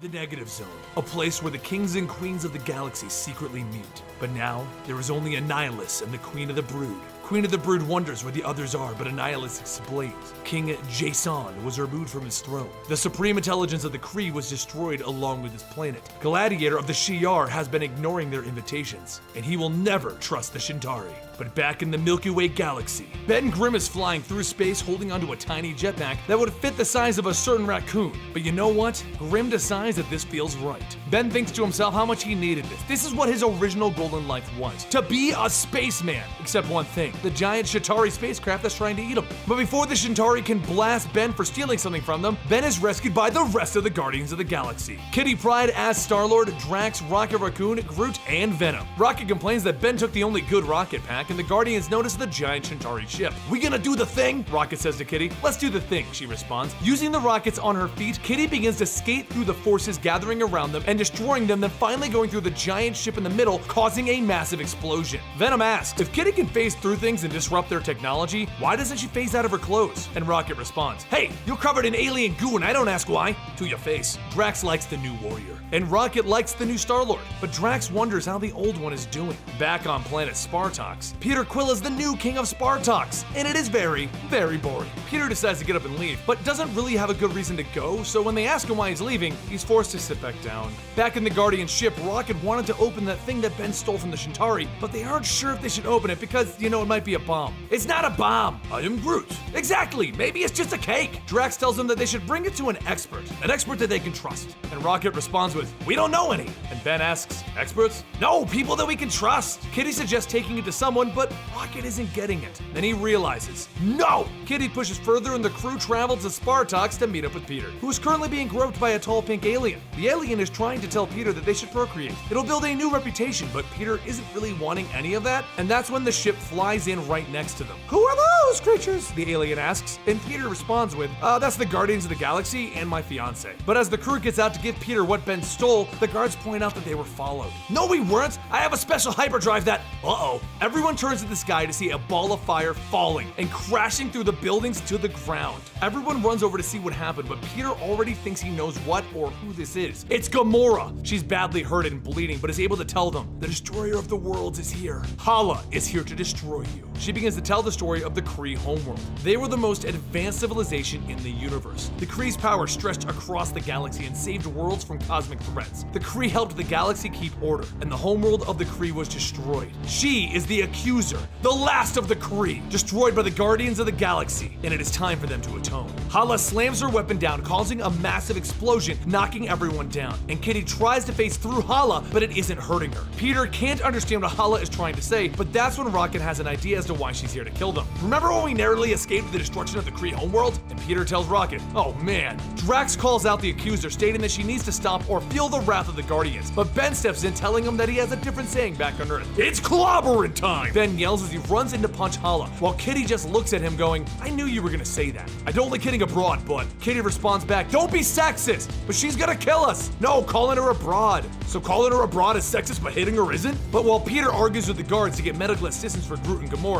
because the guards aren't really sure how to treat a tree, Drax picks up Hala's weapon, and it suddenly causes a giant blast, knocking everyone out. Peter's guards begin to shoot the weapon out of Drax's hands, and Hala begins to stand up, reaching for her weapon. And then with one final blast covering the entire area around her, Hala picks up the lifeless Peter and tells him that he is accused, and he is found guilty. "Eye for an eye, planet for a planet, but because you are half Spartax and half Earther, your punishment will be both of your homeworlds." Peter starts to wake up and he notices that he's in a pod ship, and then when he turns he can see Spartax and it's slowly being destroyed. Over in a marketplace over on Nowhere, there is a place called Fronta's House of Self-Defensory. Inside this shop is Fronta promptly telling somebody that they should get the Flark out of his shop. That's when we see the large man that he's talking to, Yotat, the destroyer of destroyers, and he is looking for Drax, the destroyer. Yotat is wanting information from Fronta because he sold weapons to Drax and he wants to know where Drax went. Fronta tells him that he doesn't know where he is. He just sells weapons of all kinds to all kinds of species. They just come and go. But before Yotat leans in, one of his lackeys tells him to look at something. Spartax is under attack by Hala, and Peter Quill is out. Fronta tells them that's where your Guardians are, now go. Yotat turns back to Fronta, telling him that he's been no help, and then literally knocks his head off. Before leaving though, Yotat is stopped by a creature of the Brood and their queen, because they would like a word with Yotat. Back in Spartax orbit, Peter is screaming for help, but this is just a pod ship. There are no communications, and he realizes he's just talking to himself. However, back on Spartax's royal court, Hala is killing all of the royal guards, even jumping through a battleship and easily taking it down. Kitty starts to come to and she notices that she's not being watched, as she starts to phase the rest of the Guardians to an underground passage. Rocket then locates that Peter is in orbit, and the team decides that they need to climb back up to the surface to escape. Rocket begins repairing the wires on the ship while Venom covers him. Once Rocket finishes and everyone gets inside, Ben notices a rather large and humongous problem. They need seatbelts, so Rocket tells them, "Grow a pair!" The Guardians begin to take off when Hala sees them, and she begins to chase them. As Ben is getting ready to slow her down, Gamora stands ready, telling them she is mine, and she jumps from the ship ready to fight Hala again. However, Gamora is still weak from being knocked down to the planet, so she ends up just giving everyone enough time to activate the ship's cloak and escape. Hala knows that they are going to go get Peter, and she realizes that she's too late to stop them. Once they get everyone back in the Guardian ship, Peter wants to go back down to get Gamora, but Rocket argues that they need a plan. While everyone is yelling, Ben asks if they actually did blow up Hala's planet when everyone turns to him to yell, "No!" However, Peter is hard on himself and he's taking the blame, as it was his father, Jason, that destroyed it, and he wasn't able to stop him. Peter wants to go back to Spartax, but Rocket refuses until they have an actual plan. Then everyone looks at Rocket and Peter tells him, "Turn the ship around." Back on Spartax, Spartax, Hala continues to beat down on Gamora, asking where Peter went. But before Gamora can answer anything, Peter tells her, "I'm right here." Peter tries to explain that it wasn't them who destroyed her planet. It was his father, Jason. Hala begins to understand that the old King Jason was responsible for the destruction of her planet, and that Peter is just his son. However, she tells him that her goals still remain unchanged. Rocket tells everyone, "I told you that was what she was gonna say. No one listens to me." Peter calls out to Kitty and she phases through the ground under Hala, pulling her down and locking her into the ground. Drax punches Hala so hard that he knocks her helmet off, and that's when she notices something. Looking up, she can see Ben flying straight down on her. He lands on top of her, causing a giant explosion, throwing everyone back, and then he just sits there over the knocked out Hala. Everyone gathers around Drax as he holds Gamora to find out if she's still alive. Peter is shocked to see that Gamora actually fought for him. He thought she hated him. She still does, but not that much. Venom tells Ben that he can relax as he's holding Hala, ready to punch her again. Pretty sure we won. But to be safe, Venom breaks Hala's glaive. Peter begins to thank the crew for helping even after what they've all been through, and Kitty understands. "Let's fix your planet and then we can," but that's when Kitty is cut off. "Fix it? I was hoping to watch it burn." And that's when everyone turns to see Yotat, and he begins telling everyone who he is. "I am Yotat, destroyer of destroyers." But before he can finish, Rocket points his rifle. "Hey, we're in the middle of something, so you're dead. Blam, blam, blam."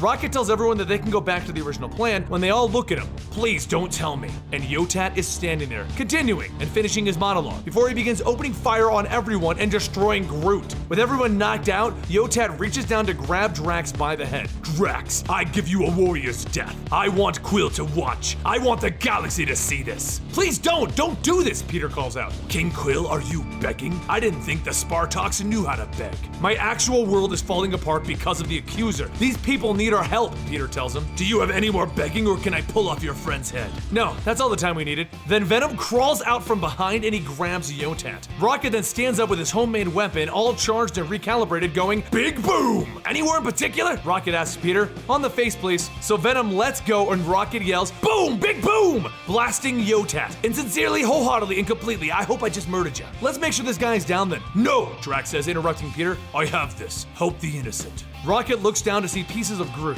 "Aw, Groot, can you hold it together? You missed me blowing the Klyntards off that guy." Drax comes in, unleashing a powerful punch right into Yotat's face. Everyone is helping the civilians get to safety as the fight goes on. Drax keeps punching Yotat, grabbing him by the face, and he slams him down, punching him over and over. But as Yotat gets up ready to smash Drax with his gun, Ben interrupts him, knocking him down. Drax then continues beating Yotat until help finally arrives. But Peter turns and asks Kitty who that guy even was. "Oh, Yotat? Yeah, we met him while you were busy being king. Funny story, actually." Kitty begins to explain that back on Nowhere, the crew stopped off to get supplies and show Ben around when they saw Yotat hurting someone as he was trying to extort money from them. Kitty phased and rescued the person, and Drax kicked him in the back. And Rocket shot a rocket at him. But before Yotat could react, the Nowhere Corps showed up and a talking dog arrested him. And that's when Yotat swore that he would kill them all. Now with the flashback over, Ben yells, "It's clobbering time!" as Ben and Drax give Yotat one final attack. With Ben's arm around Drax, Drax tells Ben that he's not a fan of his war crime. And Ben tells him, "It'll grow on you." Peter tells the guards to incarcerate this Yotat asshat and double incarcerate the Kree accuser who,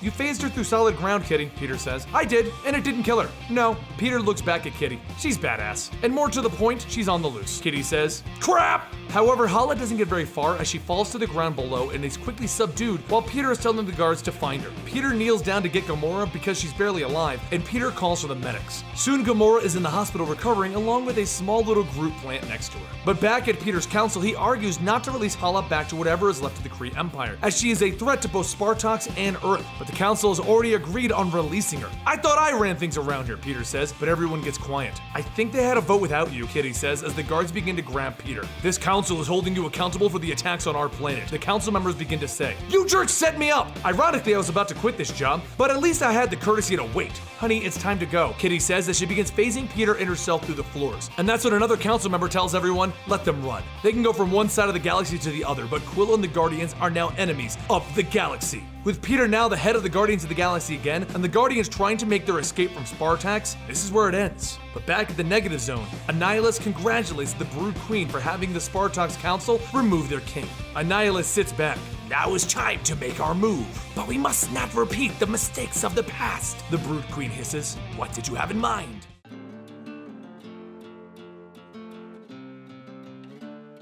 Currently, Peter Quill and Kitty Pryde find themselves in what Kitty calls the subterranean poop hole of the Badoon prison planet outpost, and Peter is still blaming himself for what happened to Spartax. Kitty asks, "What's wrong? Are you hurt? Because if not, then we should probably get moving. We are being looked for. Can't you deal with this later?" But Peter just sits there, telling her that he lost a planet. She looks at him and asks, "Are you really doing this right now?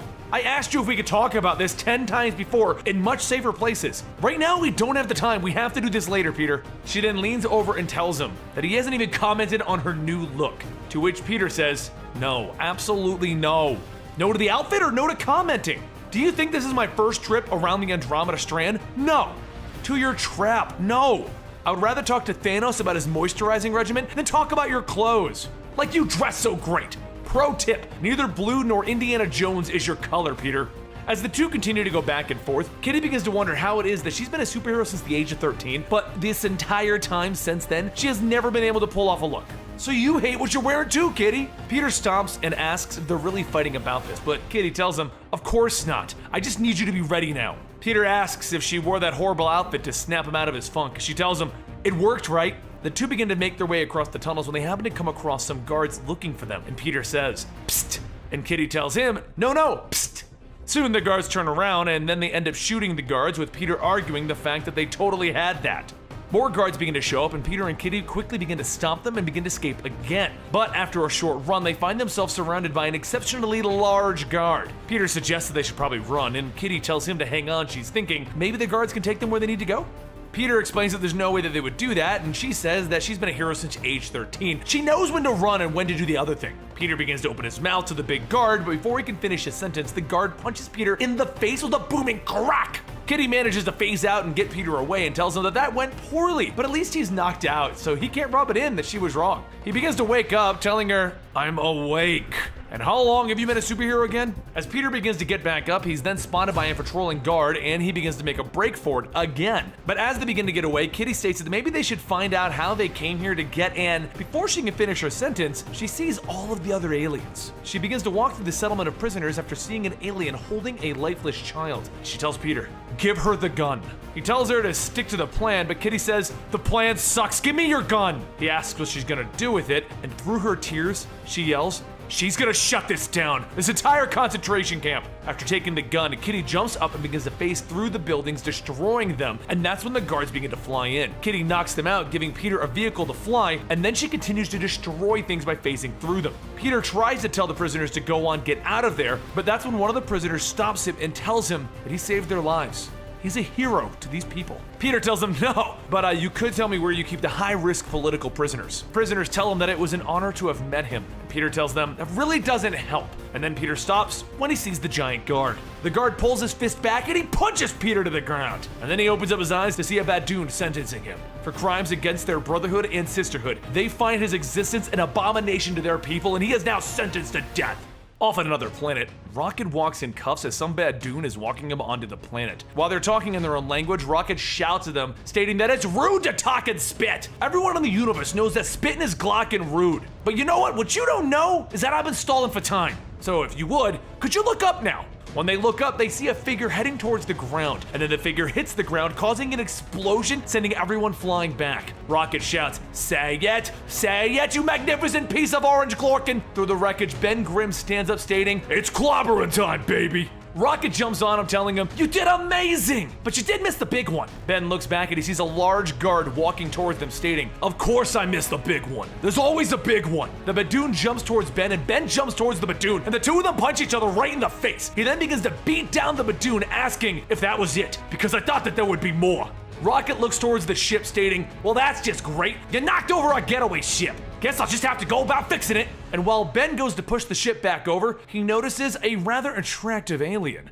Hey there, name's Ben. I'm a Guardian of the Galaxy. Also used to be in the Fantastic Four, kind of a big deal. The alien says something, but Ben can't quite understand it because it's in the alien's language, and another alien translates that she's stating that she didn't understand anything he just said. While Ben begins to flirt with the alien, more Badoon appear ready to attack. So Ben tells the alien, "Hold on a second," and he begins to beat down on everyone, telling them that I was busy talking.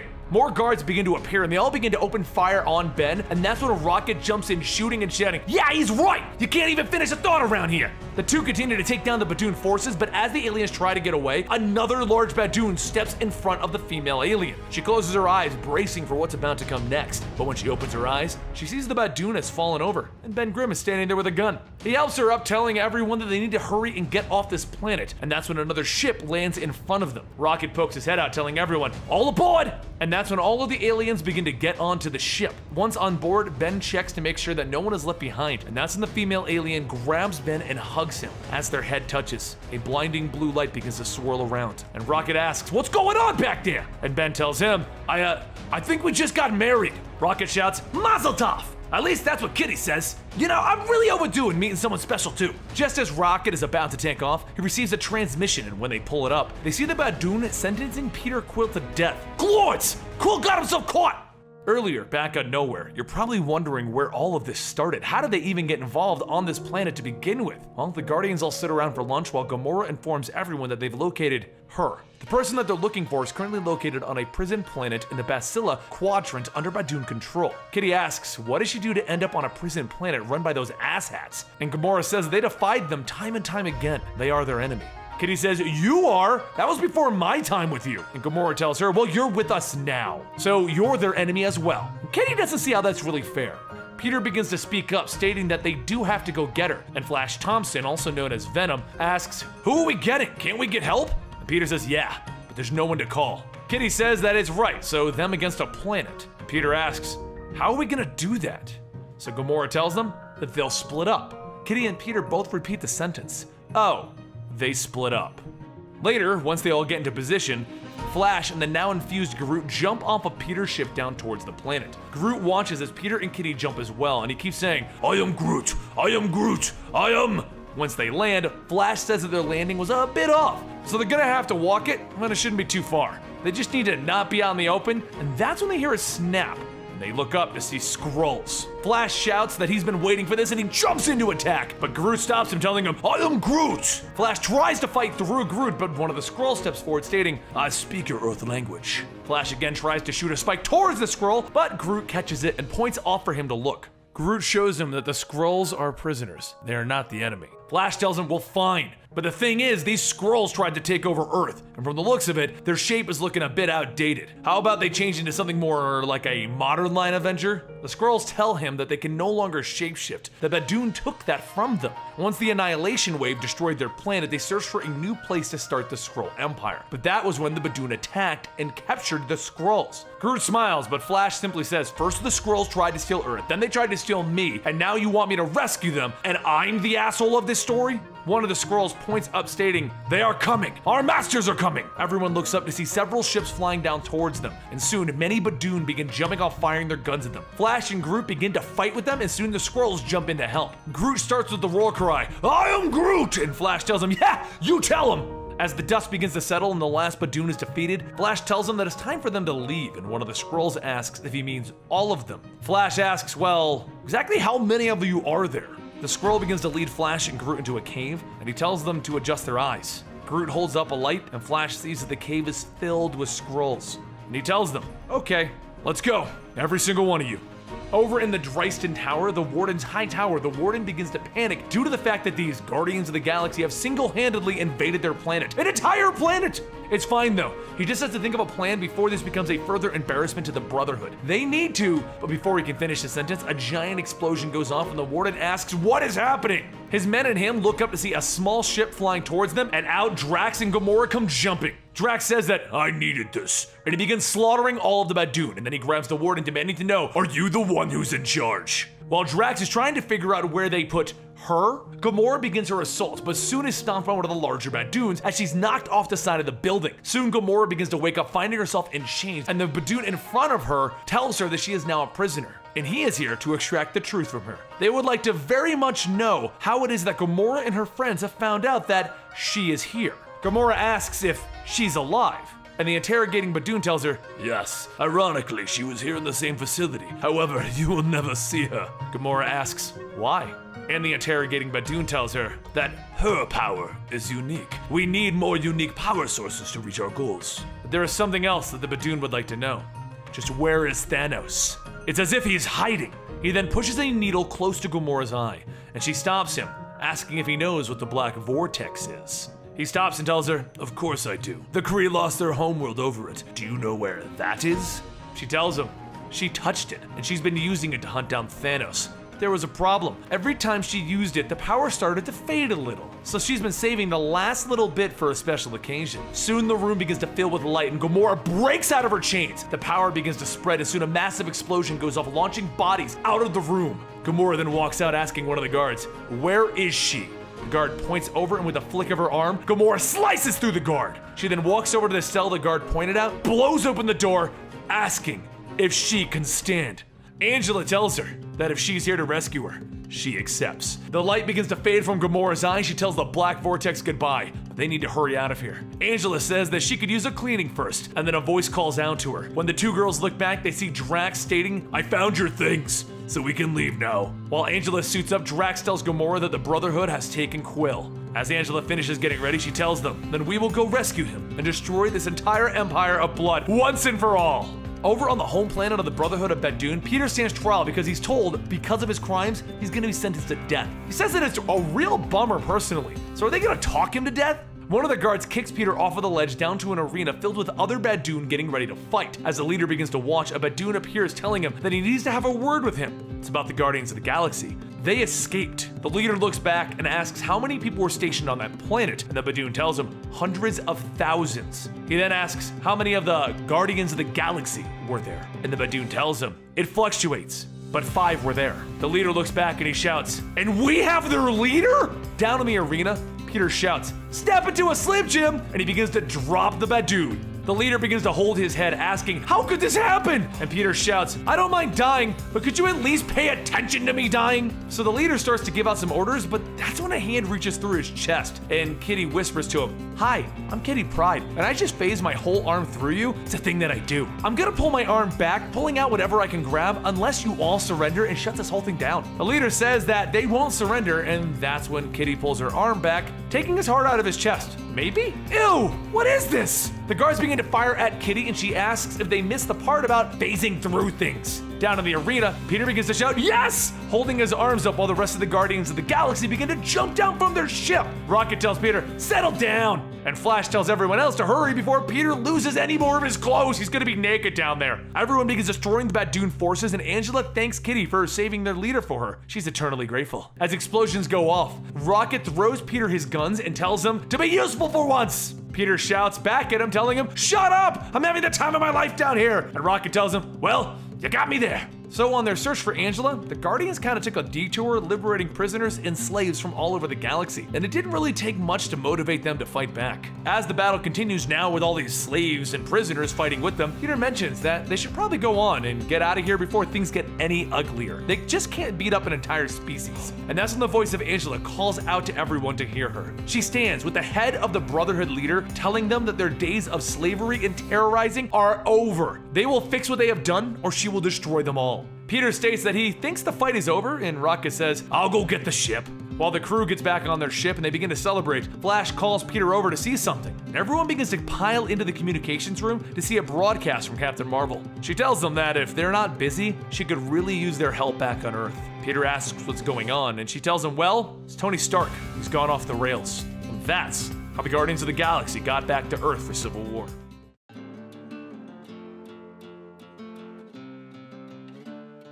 Ben Grimm dreams of the girl that he left behind on the planet, the one who seemed to adore him, yet he didn't understand a single word from her, and somehow they apparently became space married. They hit the road in a manner of speaking, until they got a call from Captain Marvel. She told him that there was an issue on Earth that she would like them to return for. If you've been missing it on Earth, there was an Inhuman discovered who can see the future. Captain Marvel wants to use these visions to arrest people before they can act, while Tony Stark wants to run more tests and figure out a different plan. This has led to a battle between the heroes, known as Civil War II, and there's an entire video focusing on that storyline alone. But knowing that she would need some backup, Captain Marvel called on her friends. The team puts it to a vote as not everyone wants to return to Earth. Angela votes that they return, and Peter Quill votes it as well. Drax says that he's ambivalent, and Groot says, "I am Groot." Gamora raises her hand while Rocket is growling, and so does Kitty. And Flash Thompson leans in to vote yes, while Ben Grimm tells everyone, just great. So if I vote no, I'm the jerk. They ask him why he left anyway, and he tells them one of the reasons was because I didn't want to be involved in any more superhero fighting. And Kitty asks him what the other reason was, as he sadly walks away. I'm gonna get a snoozer. Wake me when we get back to Earth. Everyone prepares for their journey back to Earth in their own ways, such as Kitty and Peter spending alone time together and Gamora meditating. But in the end, Rocket reports that they have arrived and boom, they take a hit. Everyone looks out the window to see Carol Danvers is about to slam the ship into oblivion. And Peter calls out, "Carol, you called us!" She smiles sheepishly, telling them that she's sorry. They get to meet Alpha Flight and Peter heads off to talk to Carol, where he discovers the horrible truth of everything that is happening. Carol explains how they found an Inhuman that can see the future. Peter then takes this information to Kitty, where he explains what happened. They found an Inhuman that can see the future, and he got a vision of Thanos coming to Earth. So Carol took the Ultimates up to battle against him, and in the fight, James Rhodes, also known as War Machine, died, and She-Hulk was critically injured. James Rhodes was Carol's boyfriend and Tony Stark's best friend, which is why they are fighting about what to do with the Inhuman now. But the thing is, Thanos is still on Earth. Kitty reels back from this news. The same Thanos that Drax and Gamora are always talking about? Yeah. The same Thanos that is Gamora's adopted father? I do believe that there's only one Thanos, Kitty. The same Thanos that Gamora has been looking all over the galaxy for? Yeah. Where's Thanos now? Danvers didn't say. We have to tell Gamora. She'll be thrilled! And Peter looks away. Peter, you have to tell Gamora. She won't be thrilled, Kitty. You have to tell her, Peter. Go right now and tell her. You don't understand, Kitty. Thanos does something to her. Every time that she's gotten to him, he gets in her head and he escapes. People, friends have died trying to help her. What if this once, just this once, we think about our actions and not tell her? But what will we do if Gamora finds out that we didn't tell her? Yeah. The Guardians get into position where they begin to realize what they're doing. They're siding with Carol Danvers because she's their friend, but do they actually believe in this cause? Do they believe in profiling individuals based on future predictions? Gamora tells them that if she has any chance of preventing Thanos before it can happen, then it is a good thing. But as they debate everything, sitting up above the world in a spaceship, the superheroes all gather as tensions have brought the fight to its peak. And since the Guardians have a cloaking device on, no one can even tell that they're there. Ben Grimm looks down, seeing the obvious stuff that has changed while he was gone, such as 2 Captain Americas and 2 Iron People. While they all sit there itching to join the fight, Carol radios up to wait for her signal. Everyone puts on their masks and they get their weapons ready. In an epic fashion, Carol tells Tony that he's under arrest and not to worry about her numbers. She has friends. The Guardians all leap out of their spaceship, ready to fight this out. The fight was intense and many people were injured. But this comic does not tell us the story of this fight. The Civil War II comic did. If you want to know about the fight, you just have to watch that video or read that series. But for those of you who don't care, 14 minutes later, Rocket almost cried as the Guardian ship was destroyed. And 36 minutes later, the battle ended. Peter told Rocket that it sucked that he lost his ship, and Rocket was stunned. He put everything he had into that ship. Everything that all of the Guardians owned was there. Carol didn't seem to care, and that just made Rocket even madder. So eventually he went to go have a seat, while Peter pulled Carol aside to tell her that she was right. But that isn't the worst thing that came out of this fight. One of the soldiers came over to ask for a report. He wanted to know if Thanos was still locked in the basement. Gamora overheard him. She walked into the basement without hesitation, and she demanded to be let in, and the guards told her to turn around. So she dropped them all, demanding to know where he is. She continued to battle them until Carol stopped her, calling out to Gamora, asking, "How dare you?" And she looked up at Carol. "You have Thanos here? I'm not doing this here." "Where is he, Marvel?" Gamora, "Where is my father?" Carol didn't answer her, so Gamora stood up and began to walk away. Carol reached out for her and the two of them fought for a few moves before Carol used her power to stop Gamora. Peter tried to warn Carol, but she told him to back off as she has this. She grabbed Gamora and she rocketed out of the building and into the limits of space with Gamora demanding that she let her go. And after landing a punch, Carol told her okay, and she dropped her. She fell from the highest point into the ocean, where Carol floated nearby telling her to calm down, and Gamora demanded to know why she didn't tell her. The fight continued until Carol stood up and told her, "This is why I didn't tell you. Exactly what you're doing right now. Everyone knows that you're this perfect warrior except when it comes to Thanos. This is what he does to you." And then Carol put her hands to her face. Quill was right. I should have just told you. And that, my listeners, is how this got worse. Because Gamora turned to her asking, "Quill knew?" She kicked Carol back and told her not to look for her, and she fled the area. News got back to the rest of the Guardians quickly. Peter Quill knew Thanos was here and he didn't tell any of them. They were a team. No, they were more than a team. They were family. Rocket of all couldn't believe that he lied, and he walked off. And Drax simply left without a word. Thus, the Guardians of the Galaxy were disbanded. All because of Civil War II.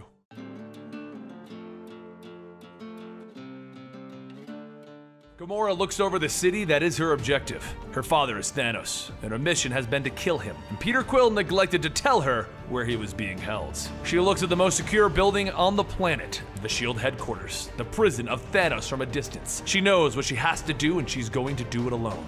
Alpha Flight members arrive to talk her down as she simply looks at them. Earth soldiers, do not force my hand. And they respond by telling the greatest assassin in the universe to surrender.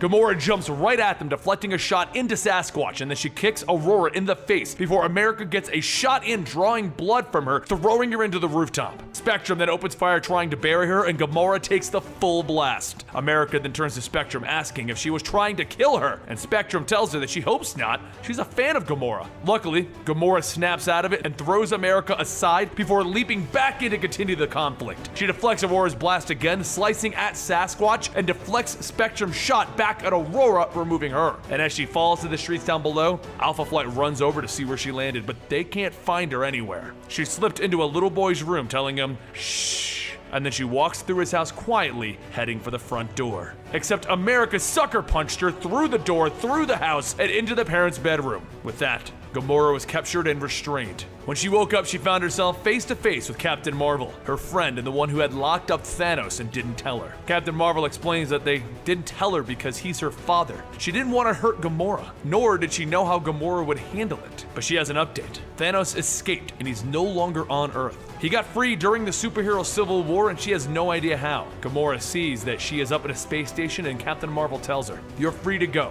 Go find your father and end this, but don't do it on Earth. If we see you here again, we're going to have to arrest you, and I hope that if we ever see each other again, it's as friends, Gamora." She salutes her and leaves her there. Alpha Flight, meanwhile, has been meeting with the gladiator of the Shi'ar Empire, as he's going to take Gamora far, far away from here. Except one slight problem. She managed to get out and swap places with another green girl, because if Captain Marvel wouldn't tell her that Thanos was here, why would Gamora believe her when she said that he had left? So she makes her way to the S.H.I.E.L.D. headquarters, running through explosions and distractions until she finds one of the deepest cells, where she opens it up to see that Thanos is in fact gone. And then the door slams shut. A hologram of Captain Marvel pops up, informing Gamora that she asked her to leave. She explained that Thanos escaped, and now she's broken into the S.H.I.E.L.D. headquarters, and this is a crime. They aren't going to just let her go. She punches the door until their fists are bloodied, shouting, "You can't do this to me!" Meanwhile, as the Guardians disbanded, Angela, the daughter of Odin, and the sister of the Odin son, flew off to resolve some of her own issues. She went looking for a friend named Sarah, only to find an assassin. He arrives swinging his weapon at her, and she roundhouses him in the head before he throws her down to the streets. So, she throws a lawn gnome at him, and then she flips over him before throwing him into the streets herself. They exchange blows back and forth as he explains that he came looking for Gamora of Titan. But Angela will do as she kicks him and buries his head into the ground before jumping high into the sky to bring her blade to his face. He catches it, and she stabs him in the back. She smiles as she looks down at him. "I can make you an offer. I have what I want. I have a ship that can get you off of this planet tonight. You're going to want to leave. He is coming. Everyone in the galaxy knows." "Who?" "He is on his way to take Earth once and for all." "Is he alone?" "No." Angela leaves as the police arrive on the scene, and she looks up to the sky. Thanos, up above the Earth, approaching it fast, is everyone that hates Earth to finish the Earth once and for all. Out of the negative zone, all of Earth's enemies decided that it was time. Annihilus, the Queen of the Brood, the Badoon, are all talking to Thanos because the Earth is a threat. It has caused problems, and it is known that the end of the universe will begin with it. So all of the beings in space have decided to just remove this threat once and for all by destroying the planet. In this endeavor, they decided to bring in Thanos, the Mad Titan, but he has one demand. They will not destroy Earth. They will take it, and he will have it. The other threats of the galaxy try to convince him that this is a terrible idea, but it is the only way that he'll join their battle. Over in the S.H.I.E.L.D. helicarrier, Captain Marvel, Peter Quill, and Rocket Raccoon are all sitting trying to come up with a plan so that the Guardians can get off the world again. Peter has been involved in a bank heist and then community service, while Rocket was just blowing up things in New York. But we'll get to those stories soon enough. Rocket stands on the table, eyeballing Carol angrily. "We came all the way across the Fratuckin galaxy. Please don't torture me with this again. To help you win a stupid superhero Fratuck Fest. I know the sequence of events that have led to this. We help, you win, and our ship gets blowed up. Peter turns to her. Carol, there has to be something you can do to help us. And she pulls up a map that leads to a Earth spaceship scrapyard with Rocket's eyes going wide. You have a Fortucket spaceship graveyard and I'm just now hearing about it? Meanwhile, over at the Brooklyn Bridge, Kitty Pryde and Ben Grimm the Thing, two former Guardians of the Galaxy, look up to see the invasion. Groot, who has moved over to Central Park to become a tree living a peaceful life, is suddenly shrouded by these ships. To which he says, I am Groot. In Flash Thompson, Venom looks out the window as he was trying to get a new job, and he sees it approaching. The Guardians might not be friends right now, but they see when they're needed. Hopefully. Across a loudspeaker from the invasion force, everyone begins to hear a voice calling out, People of Earth, hi. This is not an invasion. It is not an act of war or hostility. This is a greeting. We are inviting you to join the galactic common good of species. But there is one little thing that you have to allow us to do before we can welcome you with open arms. We have to remove a cancer from the galaxy that is hiding on your planet. You are harboring intergalactic terrorists known as the Guardians of the Galaxy. Once we remove them, we will start the process of inclusion. And then we see it's Thanos making those empty threats. Over at the SHIELD headquarters, Peter suits up, and Rocket walks past him. You gotta get me to the spaceship graveyard. Rocket, Thanos is right outside of the door. I knows! All you ever do is talk about shooting him in the butt. It's literally all you talk about. You gotta get me to those spaceships or we're all gonna die. So Peter turns to Carol. How fast can you fly? And then we see Carol holding Rocket on her back, hitting top speeds, while Rocket's lips peel back from the insanity of it all. Peter pops on his mask and he turns to see Drax, and Drax is smiling because Thanos just landed in the SHIELD helicarrier. The first man into the fight is Drax himself, and the first thing that he does is punch Thanos in the nose. As he's thrown back, Drax jumps high, but Thanos catches him out of midair. The Destroyer still lives. I would have thought you long dead alongside your pathetic wife. So Drax kicks Thanos in the nuts. Thanos then throws him off the side of the helicarrier. Peter rockets in with the might of SHIELD behind him, but as he's about to enter the fight, Carol calls back, Peter, I know where Gamora is. We're holding her. You're holding her? You know why. Okay, well, I don't want to tell you how to do your job, then maybe now is a good time to let her out. Peter then begins his battle with Thanos, wondering, where are all of the superheroes? There's like 15 spider people. There are so many X-Men. And then Thanos gives him a death glare. Goodbye, Star-Lord. But as he goes in to kill him, we hear something. And it seems to be getting closer. And closer still until it sucker punches Thanos. Groot! Peter raises his gun. Psst, I knew you were gonna say that. And he opens fire. Thanos grabs Groot, throwing him in the way of the blast, and Peter yells out sorry as Agent Venom jumps in from behind him, telling him, I got this. As S.H.I.E.L.D. is calling out to abandon the ship, Groot, Venom, and Star-Lord begin to beat down on the Mad Titan. Meanwhile, up in space, the enemies of Earth are all seeing what is happening. Thanos really is a madman. He fell apart the moment we gave him the stage. Annihilus turns to the Queen of the Brood. I say we go with the original plan. And the Badoon Command agrees. Thus, they begin the destruction of Earth with Thanos still on it. Down on the planet, Thanos reaches out for Peter to try and finish him off, only to have Kitty Pryde arrive, sticking her fingers up Thanos' nose so that she can flip over his head. She then phases him through the floor, dropping him down to the planet where a rocky fist is awaiting. And as he lands, we hear the famous line, it's clobbering time! You're welcome, Shins! And then he throws Thanos as far as he can hit him. Thanos gets up, blood dripping from his face. I will make you all watch them burn! Meanwhile, as the attack force gets ready for the massive destruction of Earth, they call out for the Queen of the Brood to give the word, but instead they hear another voice. The Queen of the Brood will no longer be joining your alliance of blood.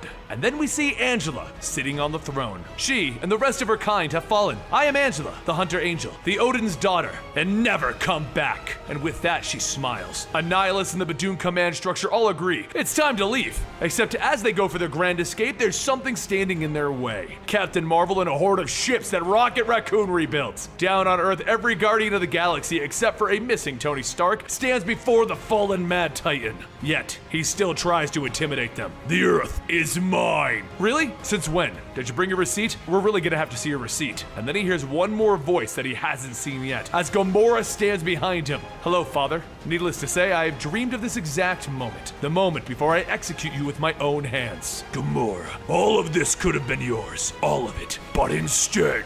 She looks at him, and memories of her past begin to flood in her head, and she grits her teeth and charges her weapon up. All of her friends look on at her, unwilling to stop her. And she tells him, after chasing you across the galaxy, back with a crazed bloodlust in my eyes, to see you like this instead, it seems it is just fine. He gets up furious. You sicken me! And they all jump in to finish off Thanos. Shortly after this, the Nova Corps arrives to arrest Thanos and haul him off of Earth finally. No words were really exchanged nor needed in the farewell, because it was time for the Guardians to leave the planet. Drax shook hands with his fellow warrior Ben Grimm, while Peter and Kitty Pryde decided to leave it where it was. She would stay on Earth and he would move on. The X-Men need her more right now. Venom and Rocket said their goodbyes, and Captain Marvel took selfies with Gamora. As Kitty, Angela, Ben, Venom, and Carol all watched, the Guardians of the Galaxy took off back into space. And with that, the Guardians are going to be on many more adventures, but the epic journey that Brian Michael Bendis brought them on comes to a close.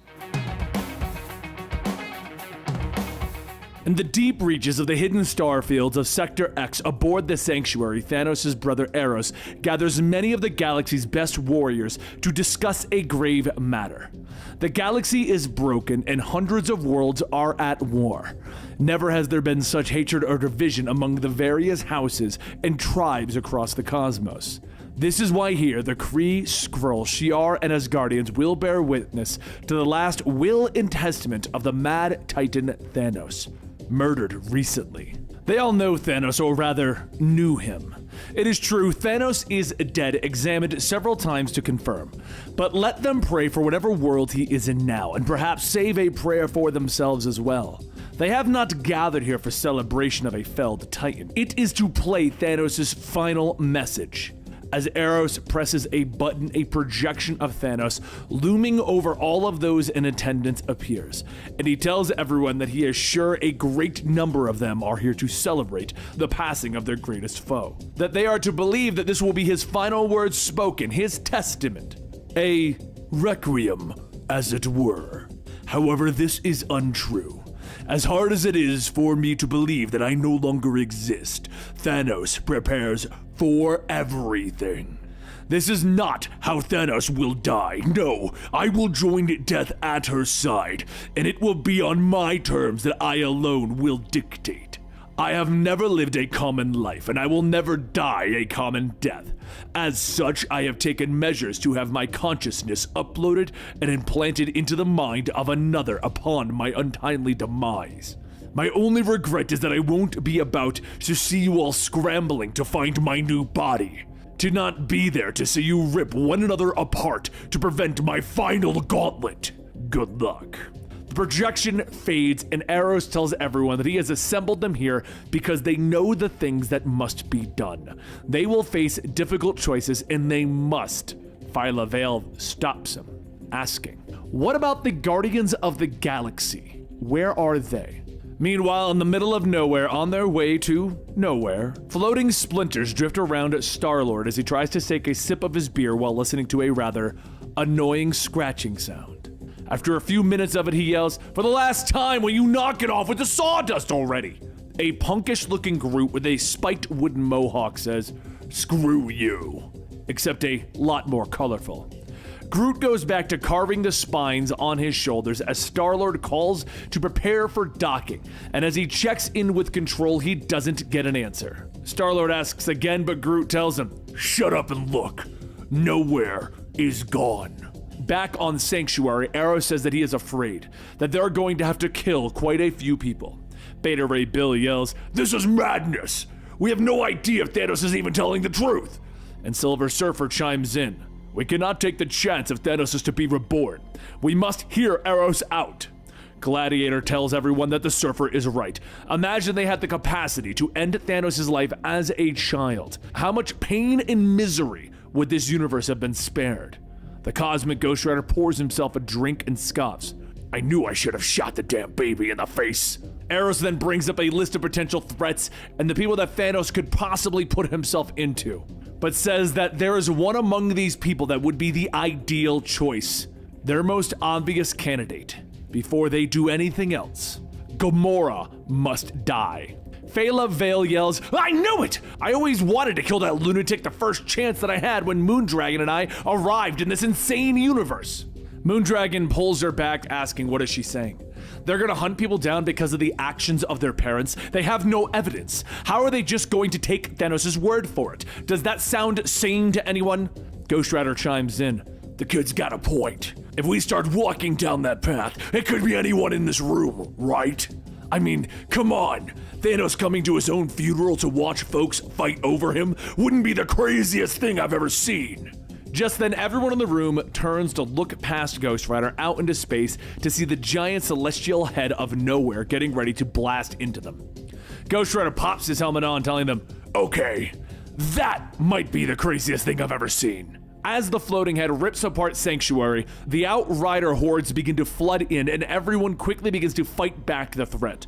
While battling, Corsair notices something and tells everyone to look. The Black Order is here! Anchors are fired into Thanos' body, and Proxima Midnight tells everyone to get ready, firing her black hole missile. Soon the missile explodes and the Surfer yells that they ripped a hole in the fabric of space. Hold on! The Black Order secures Thanos' body, many of the warriors trying to stop them, but ultimately everyone gets sucked into the black hole, and at that moment, Bill's Stormbringer hammer pierces through the black hole, rocketing out, heading straight into the oncoming ship of Star-Lord. The hammer crashes through the windshield, and Star-Lord tells Groot, "Grab hold! Looks like we just fell into a rescue mission." Groot begins to pull up on the chain, and from the black hole, Bill emerges. Star-Lord asks if that's Beta Ray Bill. How is that even possible? Wait, he's holding on to someone. The two watch as Beta Ray Bill, getting pulled out of the black hole, carries out Moondragon and Phyla Vale, and some weird demon guy who happens to be Cosmic Ghost Rider. As Groot pulls everyone aboard, Bill says that they lost them. All of them. Corsair, the Silver Surfer, the Imperial Guard, they're all gone. And the Black Order has Thanos' body. I have failed. Star-Lord tells him to hold on a second. What does? But before he can finish, the arriving Nova Corps tells him that they are afraid that everyone will have to come with them. We have questions for all of you. Star-Lord tells him, haha, that's a big no can do. You're gonna need a warrant if you're coming aboard this ship. One of the officers says that his galactic rights only extend to the members of his immediate crew, and even then only tentatively. Star-Lord pauses for a moment and tells them, right, well, this is my crew, my new crew. Ghost Rider realizes what's coming. Wait, no, I didn't sign up to be a member of the damn Guardians of the Galaxy. But elsewhere, the Black Order returns presenting their bounty. Proxima Midnight kneels before, placing Thanos' body on a pedestal, stating that he is theirs once more. A voice calls out asking, what of the others? What of his brother? And Proxima Midnight tells them that they are dead, scattered across time. The shadowy figure says that they must find his head. He must be complete if they're going to resurrect him. And Proxima Midnight stands, telling the figure that Thanos is with his great love now. To rip him away from her would wage war against death itself. No one can defy her will. Not even you. Not even Hala, goddess of death. Later that night, Moondragon and Phyla Vale get ready for bed when there's a knock at the door. Star-Lord walks in with a set of clothes stating that he's sorry to bother. He just wanted to stop by and make sure that they had everything that they needed. He brought some stuff over. They don't have much in the way of nice things, but at least they'd have something to change into. Mostly Gamora and Drax's stuff. Still don't know sizes or that kind of thing. Phyla leans in asking if everything's okay. He kinda looks like crap, and Star-Lord stands there for a moment telling them, yeah, good night. As he leaves and walks back, he begins to see visions of what happened when Gamora killed him. And after silently screaming, he tells himself to get it together. Star-Lord continues on when he suddenly hears Ghost Rider yell, I'll kill you, you damn shrub! Star-Lord walks into the smoking room stating, come on guys, whatever the hell this is about, can we please table it for the night? I am beyond drunk and I need sleep. Ghost Rider swings at Groot, telling him to get off them. And Groot tells him, go to hell, I'm not leaving here. All the while, all the splinters Groot shaved off grow into little mini Groots shouting, I am Stab! I am Stab! And they start attacking. Star-Lord shouts, hey! And everyone stops what they're doing, and he asks, what the hell is going on?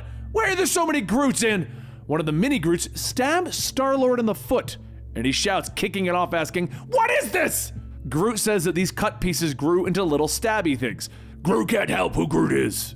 Ghost Rider charges at Groot, telling him that he better be glad that his horse friend is here to hold him back. I killed Thanos once, and it won't take much more to turn you into mulch. But then another voice yells, enough! And a giant dragon slams Ghost Rider into the wall. Moondragon walks in stating, I just got to sleep! Please be quiet.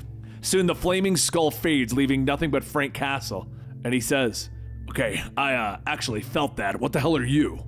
Star-Lord asks, what is the problem? Side note, Who the hell are you? Frank tells him, yeah, well, you know, Ghost Rider, Herald of Galactus. It's a whole alternate future thing. And Star-Lord tells him, yeah, okay, that tracks. I don't like any of those things. Frank gets up stating that his problem is that his Chia Pet here seems to be on the team of Save Gamora, and he isn't exactly keen on having another Thanos around, thank you. Beta Ray Bill says that they have to save her. Gamora is a wayward soldier, but she deserves their forgiveness until she's proven unworthy of it. Groot shouts, "Screw you, Red Skull!" Star-Lord separates everyone, saying that he's not on anyone's side. People want to hunt Gamora? Go for it. You want to save her? There's the door. Just for the love of God, can we please do everything quietly? As everyone begins to leave, Groot catches up with Star-Lord, stating that they can't let that demon go after Gamora when she hasn't done anything. And Star-Lord tells him that Ghost Rider can't go after her. They are the only two people who know where she is. Besides, you can't kill someone who's already dead. Go to bed, Groot. Later aboard the Royal Shi'ar destroyer, Gladiator says that in the future, if they wish to call a meeting aboard the ship, they will do well to ask for permission. His people fished him out of the abyss, but he is not above Shi'ar law and custom, no matter who you're brothers with. A disfigured Eros turns around telling him, I am sorry. I am grateful for the rescue, but we all must continue our mission. Thanos will be resurrected. We must not allow that to happen. We will guard this galaxy by any means necessary. As Eros' team gathers, now with the addition of Ghost Rider, who left Star-Lord's ship, he looks over to see the last member asking if killing Gamora is going to be a problem. Nebula fixes her mechanical gun arm, stating, no, should not be much of a problem. Eros then says that the final question remains. Where is Gamora? No one, not even the Seers, seem to know her location. Nebula says that they will find her through her weakness, through her heart. They will follow that idiot boy that she loves, or used to love, whatever. Eros then asks, how will they find this boy? And Nebula says that that's easy. He can't help but stay in the thick of it. Wherever there's trouble, you'll find Richard Rider, Nova. Later in the negative zone, Hala and the Black Order appear before Annihilus, and Annihilus says that she does not want this fight. Hala tells him that they tracked what they wanted right here. Where is it? Where is Thanos' head? And Annihilus says that he mourns him. He was a worthy adversary. He shall name a son for him before extinguishing it. The black hole in its place will stand as his eternal flame, ever should it burn. Hala stops him, stating that they came for the head, hand it over. And Annihilus points back, stating, ah, yes, his head. Annihilus gave it to the children. Proxima Midnight asks if they should kill him now, and Hala tells her no. She draws her blade, stating that Annihilus does not die today. And Annihilus lunges, yelling, Annihilus will never die! But Hala grabs him by the neck, stating that everything dies, especially him. She knows the exact date and time of his one true final moment. She knows who kills him. She knows how they do it. Annihilus turns to blast, but Hala cuts his arm off, stating, death cannot be stopped unless I stop it. Now, about that head.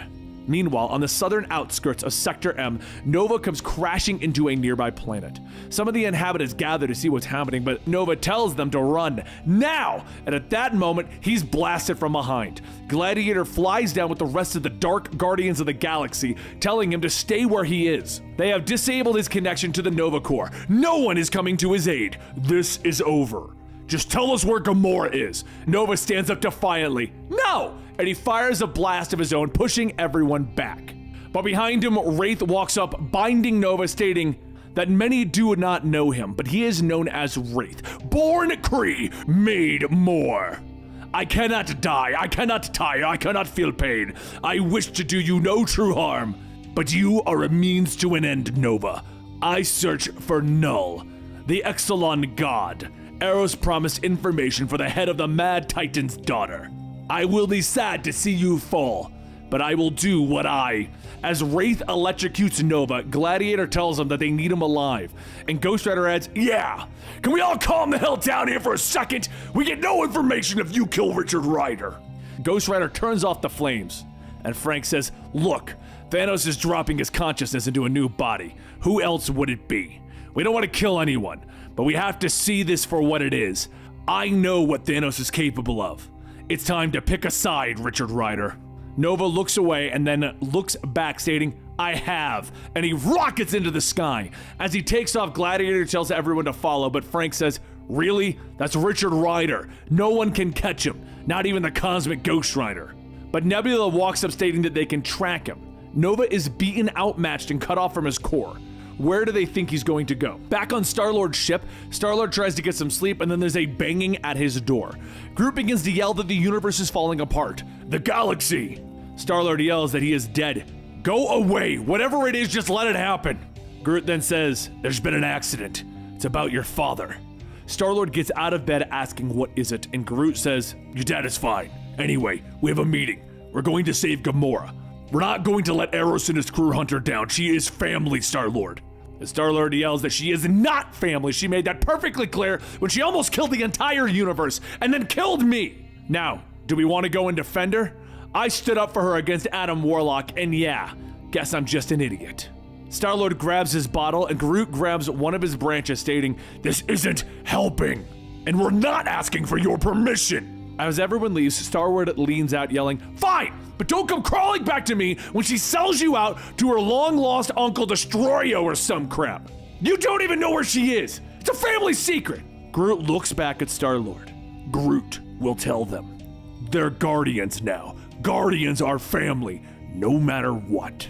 Star-Lord sighs, and then the entire ship rumbles. He runs out to the bridge asking what's going on. You're taking the ship? And Groot tells him, well, yeah, how else are we gonna get there? We can't exactly all fit on Bill's hammer. Star-Lord tells him to stop all of this right now. That's an order, this is his ship. And Groot looks back telling him, we are relieving you of your command. Stand down now or Groot's second officer will escort you to the bridge. Star-Lord is stunned. What? Second officer? And right behind him, Beta Ray Bill asks if he could please sit down, and Star-Lord looks back. Oh, yeah, him. He walks out telling Bill that he is lucky that he has an 8-foot-tall Asgardian horse carrying a hammer. And Moondragon says that they will need a course, Captain Groot. Where are they going? Star-Lord sighs and tells them, you're going to Half-World. This is why I didn't want to do this. Gamora's gone after Rocket.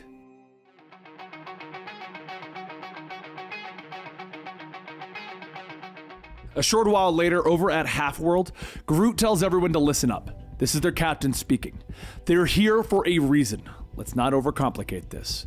A lot of people are trying to kill their friend for some dumb stuff she didn't do.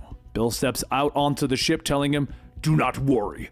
We have the element of, but at that moment there's a loud katang as a bullet pings off of Bill's helmet. Gamora lowers her rifle. Surprise. And she takes aim again. But then she looks down at the corpse and she sees something coming towards her and crash! Bill's hammer bursts through the rifle and Bill says, it appears that we are unwanted here. But as the hammer begins to come back, Bill notices several small devices on it and it explodes. Bill rises from the smoke telling him, okay, well, that was impressive. Gamora walks up asking, yeah? Then you're gonna love this next part. And at that moment, a branch reaches out grabbing her, and as much as she struggles, she yells at Groot to put her down. Groot brings her in close and tells her, I hate this. And Gamora hugs him. I hate this too, but I've missed you. As Groot sets her down, Gamora asks, why are you here? Is this about the Thanos uploading his consciousness thing? It's an absolute fake. Groot tells her, it doesn't matter. Eros believes it and he has a team coming to kill you. The Dark Guardians of the Galaxy. We're all mad at Rocket for what he's doing. But you have my word. As soon as this is settled, Groot will come back here with you and we'll finish this thing together. As everyone gets on board, Gamora sees Star-Lord and tells him, hey. Star-Lord cuffs her, telling her, you're gonna have to put these on. Please don't make this a thing, Gamora. She says that she understands, but they all know that this is just one of Thanos' mind games, right? They're doing exactly what he wants them to do, and at that moment, an explosion goes off, knocking everyone to the ground, and from the broken hull is a Richard Rider, the Nova. Star-Lord runs over asking, what the hell happened? And Nova yells, they're coming. You have to warn, oh, no. This is bad. Right behind outside, Gladiator tells everyone that they do not have to die today. Give us Gamora. Don't be stupid. Your ship doesn't even have any defenses. Star-Lord laughs as he puts on his mask, telling them, ha! Take a closer look. Gladiator focuses a beam into the ship, telling him, gladly. Star-Lord tells everyone that they need to find a place to land. Bill, go outside and hold them off. We're going to crash and would very much like to show Gladiator how upset you are. Gamora yells to take her cuffs off so that she can help, but Star-Lord yells back at her, "Not a chance in hell! You go to your quarters and you stay put." As Star-Lord runs off, Gamora asks, "Did he just tell me to go to my room?" Groot pilots the ship down to a nearby planet with Bill assisting in the landing. But before anyone can talk, the fighting begins. Bill throws his hammer at Gladiator, but Gladiator catches it, telling him, "This is a nice piece I'll hang on to." Suddenly, the hammer slams into the ground with Gladiator, and Bill tells him, "You can keep it as long as you wish." As the fighting continues, Gamora struggles with her cuffs, trying to rip them off. But back outside, Gladiator cracks Bill with his own hammer, telling him, "Stop playing and fight me." As Ghost Rider fights Moondragon, Phyla looks back to help, but Nebula takes a shot when she isn't looking. Star-Lord runs over to assist, but Phyla rolls over, telling him that she really hates this universe. Nebula then jumps onto Star-Lord's back, ripping off his mask, telling him, "We will have her one way or another. This is just..." But suddenly she's shot off by a beam rifle and Gamora yells to get the hell away from her friends.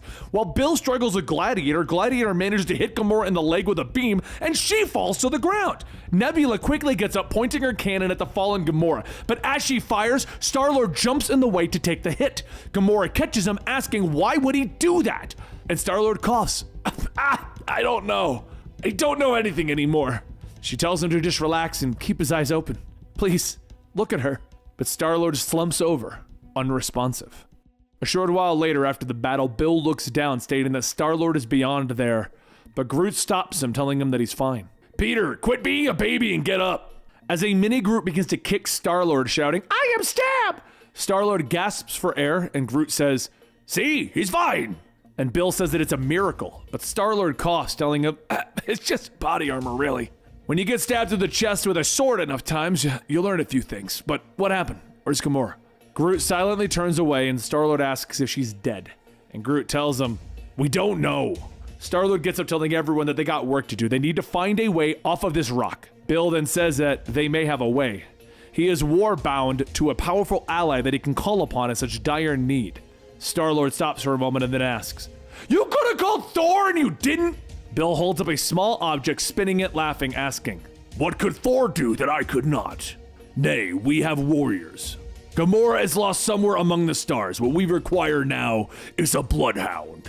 Just then there's a flash of light and the giant dog Lockjaw steps through the portal. As Lockjaw barks, Bill pets him and says, "It's good to see you again. How is the family? Is everyone settled in?" Star-Lord asks what the hell, and Bill says that he and Lockjaw have been war-bound allies for a long time. Recently, he assisted the Inhuman family in a rather grim affair. Phyla holds up Gamora's cloak, asking if he can track her with this. And as Lockjaw sniffs, he sits down and barks twice. Bill says that Lockjaw can indeed. He's also sorry about what has happened to their raccoon friend. He thought him a brave warrior and is quite saddened to hear what has... But at that moment, the tuning fork on Lockjaw's head begins to glow, and Bill says that once they leave, it is possible that Gamora may already be... Star-Lord stops him and tells him that he knows. It doesn't change a thing. Dead or alive, no one messes with the Guardians. Meanwhile, back at Leandra 4, Gladiator walks Gamora through a hall, pushing her to the ground, telling her, "Alright, let's get this over with." But then Eros tells him to pick her up. It's not her fault. There's no need to be so cruel. Eros says that Thanos never cared for her. She was always a pawn for him, something to bargain with. He made her for this moment, so that she would become him. Gamora says that she did become him. She got over it. Don't punish her because he never did, little Titan. Eros stares silently, then turns away. Enough. Gladiator? Gladiator grabs Gamora by the head, telling her, "Gladly, I will make it quick." But just then a voice tells him that that will be enough. She will take it from here, and Hala stabs Gladiator through the back and out his chest. As he slumps over, Hala asks, "You get your power from confidence, yes? How strong are you feeling now?" Ghost Rider lunges at her, telling her, "I'm feeling pretty good myself." Hala laughs, waving her hand, telling him that she has heard of him. All that power! And with what feels like a gust of wind, Ghost Rider is stripped down to his bones, falling to the ground. The skeletal body sits back up, telling her, "Sorry, my queen." Hala looks down, telling him, "Much better. Anyone else?" Nebula scoffs, stating that they can do with Gamora as they wish, and Hala asks, her? Oh no, I couldn't honestly care less about you. See, this all happened too early. Thanos and I must have gone over the plan 1,000 times, pit you all against one another so that you wouldn't see the pieces falling into place. And honestly, the girl? Do try harder. No, Thanos was always going to come back as one thing and one thing only. A Titan! All eyes turn to Eros, and Eros yells, no, it can't be, I'm not! But at that moment, he screams out in pain as he jumps from his chair, standing up once again.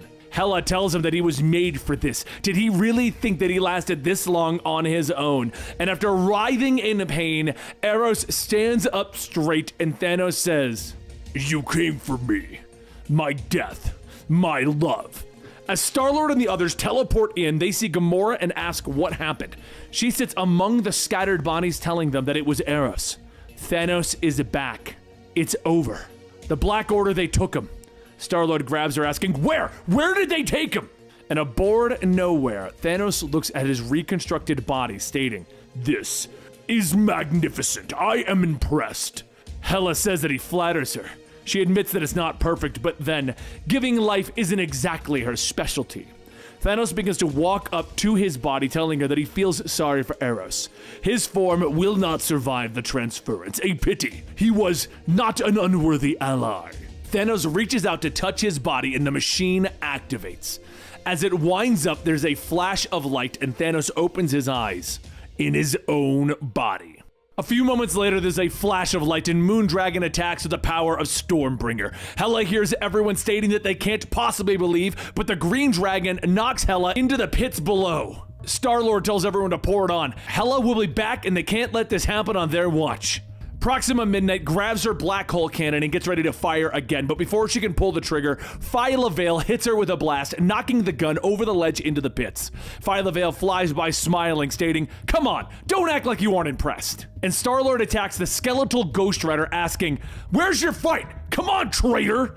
But Ghost Rider falls to the ground, telling him, please, stop! Hela's hold on me has weakened. Can't hold together. I'm sorry. Meanwhile, in hell, Frank Castle falls to the ground, asking, where is he? Wait, no way.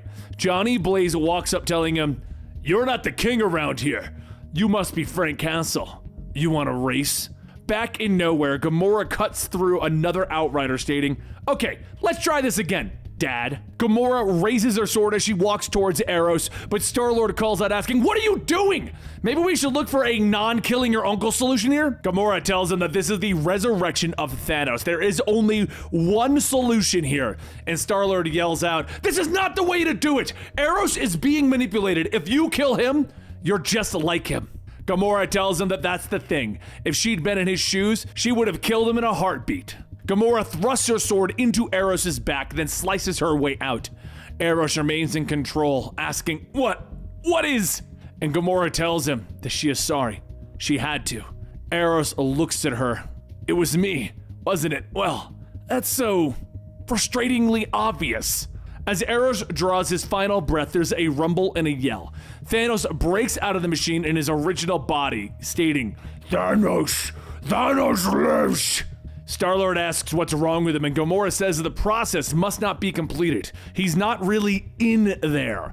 Hala crawls back from the pit with Proxima Midnight's cannon, shouting, you ruined him! She fires a missile, but Beta Ray Bill hits it with a bolt of lightning, causing it to go off course straight towards Thanos. The missile hits him in the stomach, and as it begins to beep, Thanos looks at it, confused. Star-Lord yells to Lockjaw that they have to get out of here, and suddenly, that missile detonates.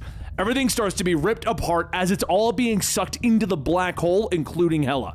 And a short, safe distance away, everyone watches as the giant celestial head is sucked into oblivion. As everyone checks on one another, Groot tells Star-Lord, I'm sorry about the mutiny thing.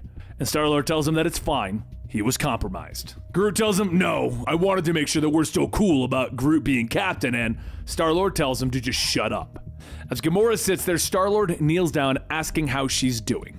She asks, why did he save her? In the battle when she was down, she thought he hated her. Star-Lord sighs, stating that he doesn't hate her. He hates himself because even after everything that she's done, he loves her. Always has, even now. Not sure what that says about him, though, but he needed to tell her because, well, they do almost die. A lot. Gamora tells him that she doesn't know what to do right now, and Star-Lord helps her up, telling her that it's okay. No one has to decide today. Let's just live.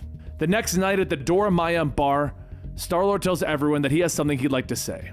With Thanos officially gone, things are starting to crawl out of the cosmic swamp to fill the vacuum that he left.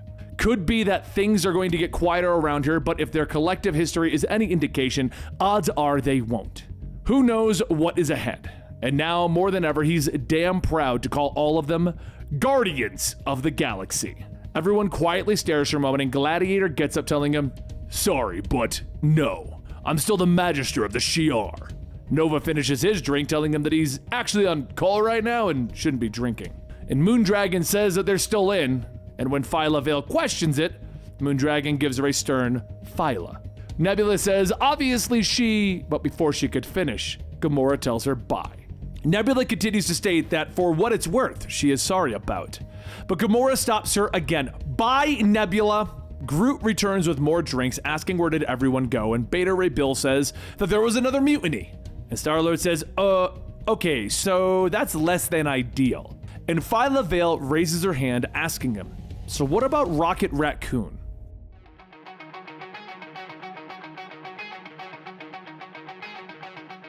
Out in the deep reaches of space, the Nova Corps gets a report of a giant temple destroyer from the Universal Church of Truth that has just emerged. The command advises that they just received the largest concentration of tachyon energy ever recorded in this or any space sector. As the officers try to figure out what to do, a blinding purple light shines in and a robed man steps out. He tells the Corps to stand down. Be calm. Our path does not concern you, Nova Corps. The officers surround him, telling him that unfortunately it does involve them. They're going to need him and his men to drop their weapons and shut down their engines. The robed man sighs, telling him, it shall be recorded in our world mind that I gave you a chance. Bless you all for your sacrifice. Have faith. Turn on the engine. The guards behind the robed man tell him, have faith. And the officers yell for him to stop what he's doing but before the commanding officer could finish, the giant Ankh on the side of the cathedral lights up. Suddenly, thousands of tendrils reach out, grabbing each of the officers as they try to pull back. The commanding officer struggles for a moment, but then smiles. Faith. And begins to lift his helmet. The operator tells him not to do it or it will kill him, and the officer tells him, have faith, and removes his helmet. Meanwhile, over at Dolomayim, Star-Lord sits up in his bed telling him, I gotta admit, I thought you would have taken longer to think about the whole me telling you I loved you thing. Gamora rolls over onto him, telling him, yeah, well, it's like you said, we die a lot. Why waste time, Peter?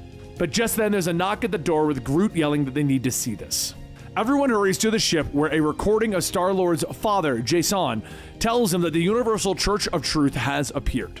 The Nova Corps was investigating and now they're all gone. All of them. The entire Nova Corps is dead, Peter.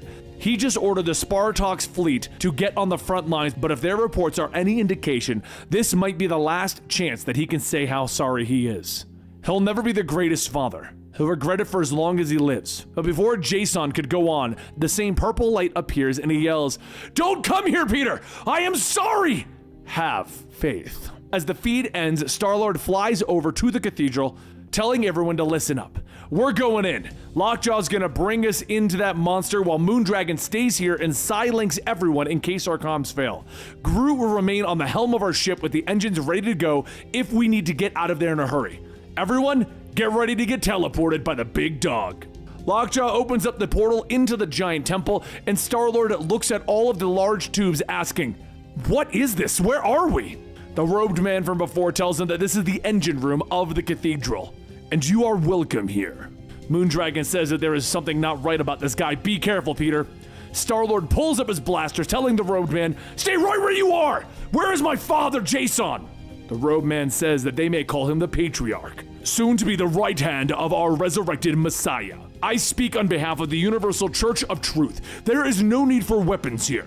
We are going to save you. Suddenly, the same tendrils that took the Nova Corps shoot out, grabbing everyone. And back on the ship, Moondragon's Psi Link is severed. Groot runs over asking what happened, but Moondragon turns to him, screaming for him to run. Back inside of the cathedral, everyone is let go as the Patriarch says, "That is enough. What you have witnessed is a glimpse into the future. The end is coming and we are trying to prevent that. It is unfortunate that we must fill our engines to resurrect our Messiah. He who will kill our final foe. He who will slay death." The Patriarch removes his hood, telling him, "That is why I sent you the message. I wanted my son to see the glory." As the hood is removed, he reveals himself to be Jason, standing there telling Star-Lord that he must rest. Have faith. Star-Lord tells him no, but as he looks back, he sees everyone else is under the Patriarch's influence. Elsewhere, Moondragon is explaining what happened to Groot, stating that she can still feel their pain. They're all that's left. She doesn't know what his deal is, but he has to help save everyone. A scratchy voice comes out. Yeah, fine. End of the world kind of cult stuff. Yeah, I'm in."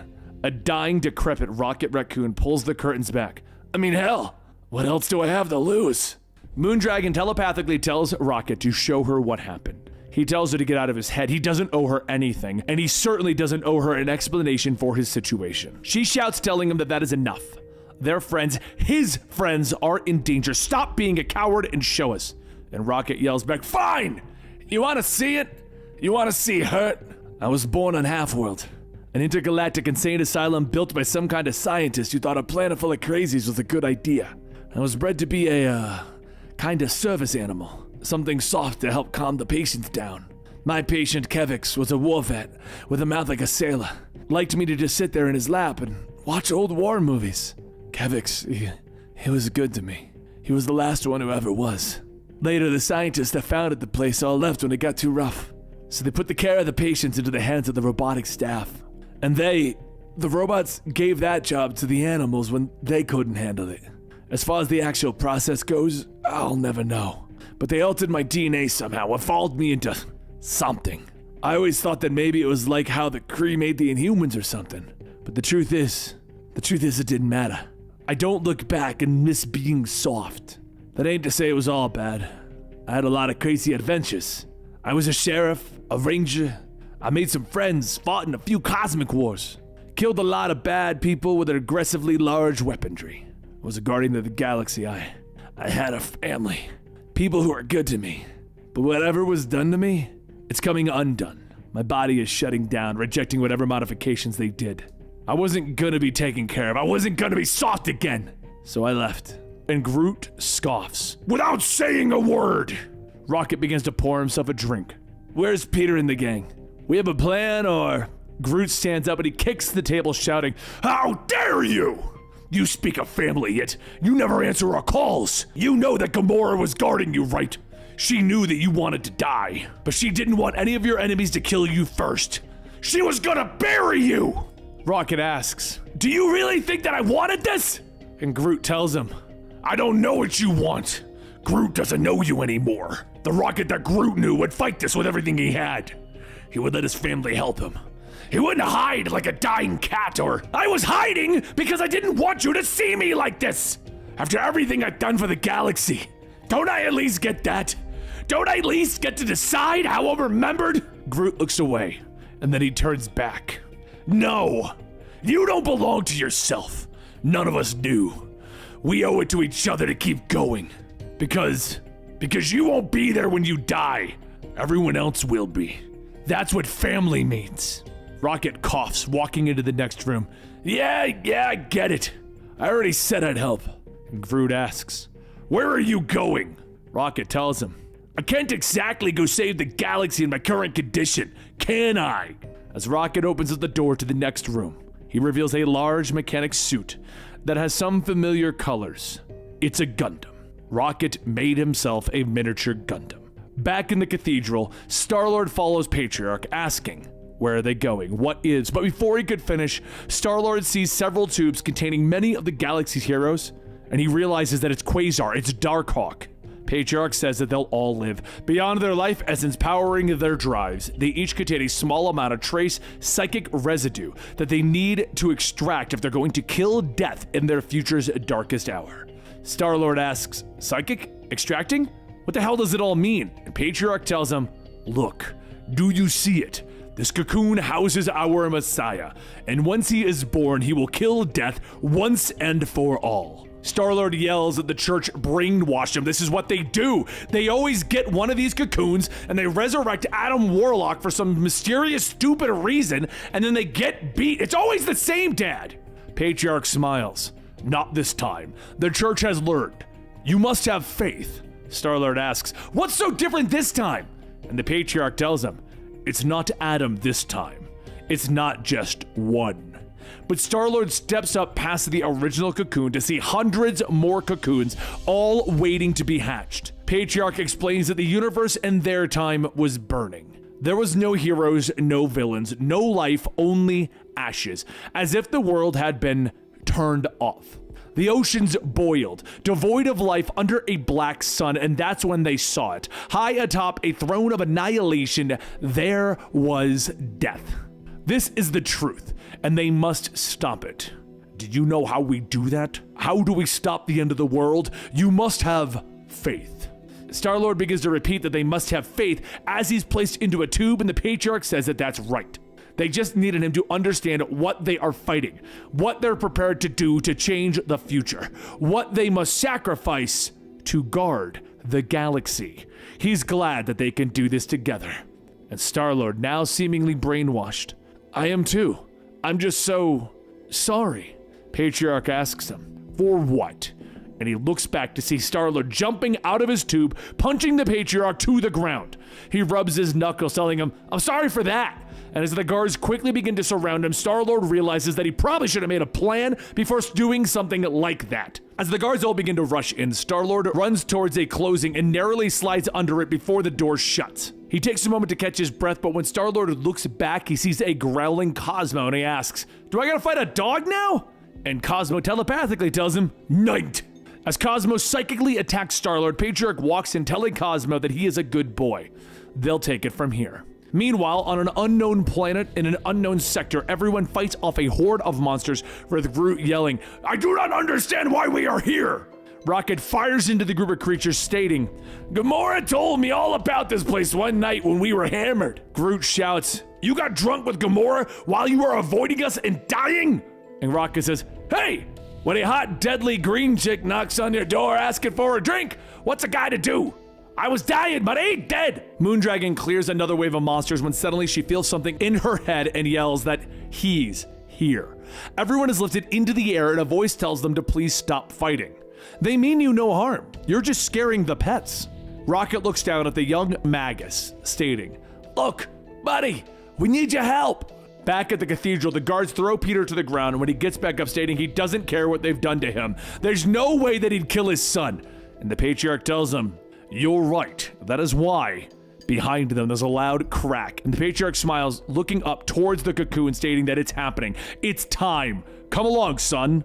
From within the cocoon, the one inside begins to punch his way out, breaking off pieces to free themselves. And the Patriarch yells, this is it! Peter, behold, our Messiah, our Savior, our Destroyer. And a rage-fueled Drax stands up with Star-Lord asking, Drax, is that really you?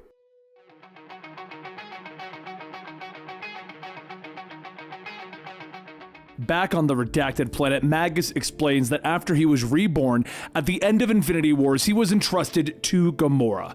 After several months, it was decided that he would be better off with people that could better nurture his darker impulses. That is when he stumbled upon the good people of the Order of the Healing Truth. They were made up of former members and survivors of the Universal Church of Truth. The Order made it their mission to eradicate the harm their former cult had committed across the galaxy. As it would happen, they saw him as a part of that harm. So one night while he slept, the Healing Truth decided that perhaps he was more risk than he was worth. That due to his origins, his birth and rebirth at the hands of the church, he would grow to do more harm than good. In trying to stop him from becoming the monster that they had always feared, they created it. And then, alone in the falling ashes of the temple, the monsters came. Magus sits with everyone telling his story, and Rocket says, the church is back. They're from the future or some kind of crazy crap. Thought maybe you'd wanna. Moondragon leans over and whispers, Is it a good idea to recruit a kid who murdered a whole bunch of people? Rocket leans back. One of us is a mind reader. Why doesn't she look into his head and see what kind of a terrible kid he is? Moondragon sits back up and Magus says, I can hear you clearly, but you are welcome to look inside to confirm my intentions. Which Moondragon tells him, no, I'm good. Rocket clears his throat. Ahem. Anyway, the church is back, and I don't really care, honestly. The thing is, they've taken our friends and they've killed hundreds of people. Figured knowing your history with these freaks, you'd want to help out. But I understand if you... Magus stops him. Oh no, I would quite enjoy something like that. I am rather bored here. Rocket stands up. Right, let us be on our... But before he could finish, he falls over with Groot catching him, asking, what's wrong? Rocket tells him, a suit. Get me inside the suit. Hurry. Everyone rushes outside and the suit opens up, allowing Rocket to stand on its mechanical cables, and he tells everyone that it's okay. As long as he is inside the suit, he is okay. But once Rocket is inside, there is nothing. Groot bangs on the suit, telling Rocket to answer them. The suit's auto-defense system then turns on, pointing its guns, stating, eliminating target. Rocket pops out of the top, telling him, you were shaking like, well, you get it. Let's hurry up. We got a bunch of idiots to save from a dumb cult. Back at the cathedral, Star-Lord leans down, reaching out, asking, Drax, are you in there? Hey, you remember me, right? And the Guardians? Drax mutters, Drax. Star-Lord laughs, haha, that's right! You used to be Arthur Douglas. You played the saxophone. You have a daughter that turns into a dragon. And Drax tells him, Arthur Douglas, your friend is dead. I am Drax, the Destroyer Reborn! As Drax gets up, he grabs Star-Lord by the throat, throwing him down the steps into the pit of cocoons. Drax continues telling him, this is the Destroyer Horde! Just then, all of the cocoons begin to break open, with Star-Lord beginning to run through, trying to escape. But before he could get far, one of the Draxes grabs him by the leg, pulling him back. Dozens of Drax begin to punch into Star-Lord as he calls for his dad for help, but the Patriarch tells them, tear him apart. Suddenly, Rocket's voice can be heard. Dragon, Magus, pour it on. Just then, all of the Drax begin to scream in pain as something enters their minds and they begin to fall to the ground.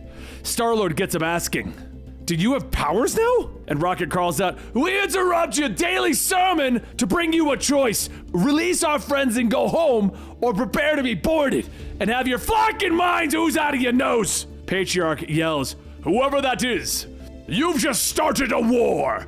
And Rocket laughs. I hoped you'd say that. The Patriarch yells, demanding to know who that is, as suddenly a loud crash happens as Rocket crashes through the walls, flying Star-Lord's ship into the middle of the Drax horde. The Patriarch coughs, stating that they're such arrogant fools. What do they expect to accomplish here? What do they expect him to do? Just give up? And Magus walks out asking, give up? No, not yet, but soon. I believe I'd like to see you bow. Rocket's suit gets ready to unload all of its payload, stating, you heard the kid! Get ready to burn, you bunch of creepy death cult! Wait, what the hell? Is that Drax? All of the Drax attack, and Magus states that there are too many of them to control. They need to... Moondragon?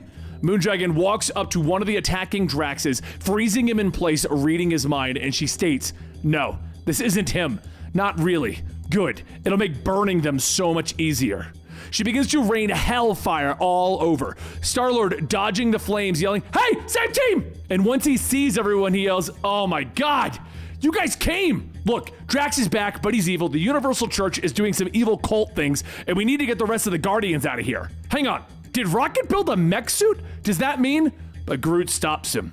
Rocket is dying. If he's not in the suit, he dies. So yeah, pretty cool, Pete. Star-Lord sighs. Okay, so everything's just bad then? And Groot punches one of the Drax, telling him, yup. Patriarch begins to run back, telling the guards to turn the engines on, but the guards turn on him, stating, I am not afraid. The Patriarch stops in his tracks. That voice. Magus floats behind him, telling him, we need to talk. And he blasts the Patriarch into the wall.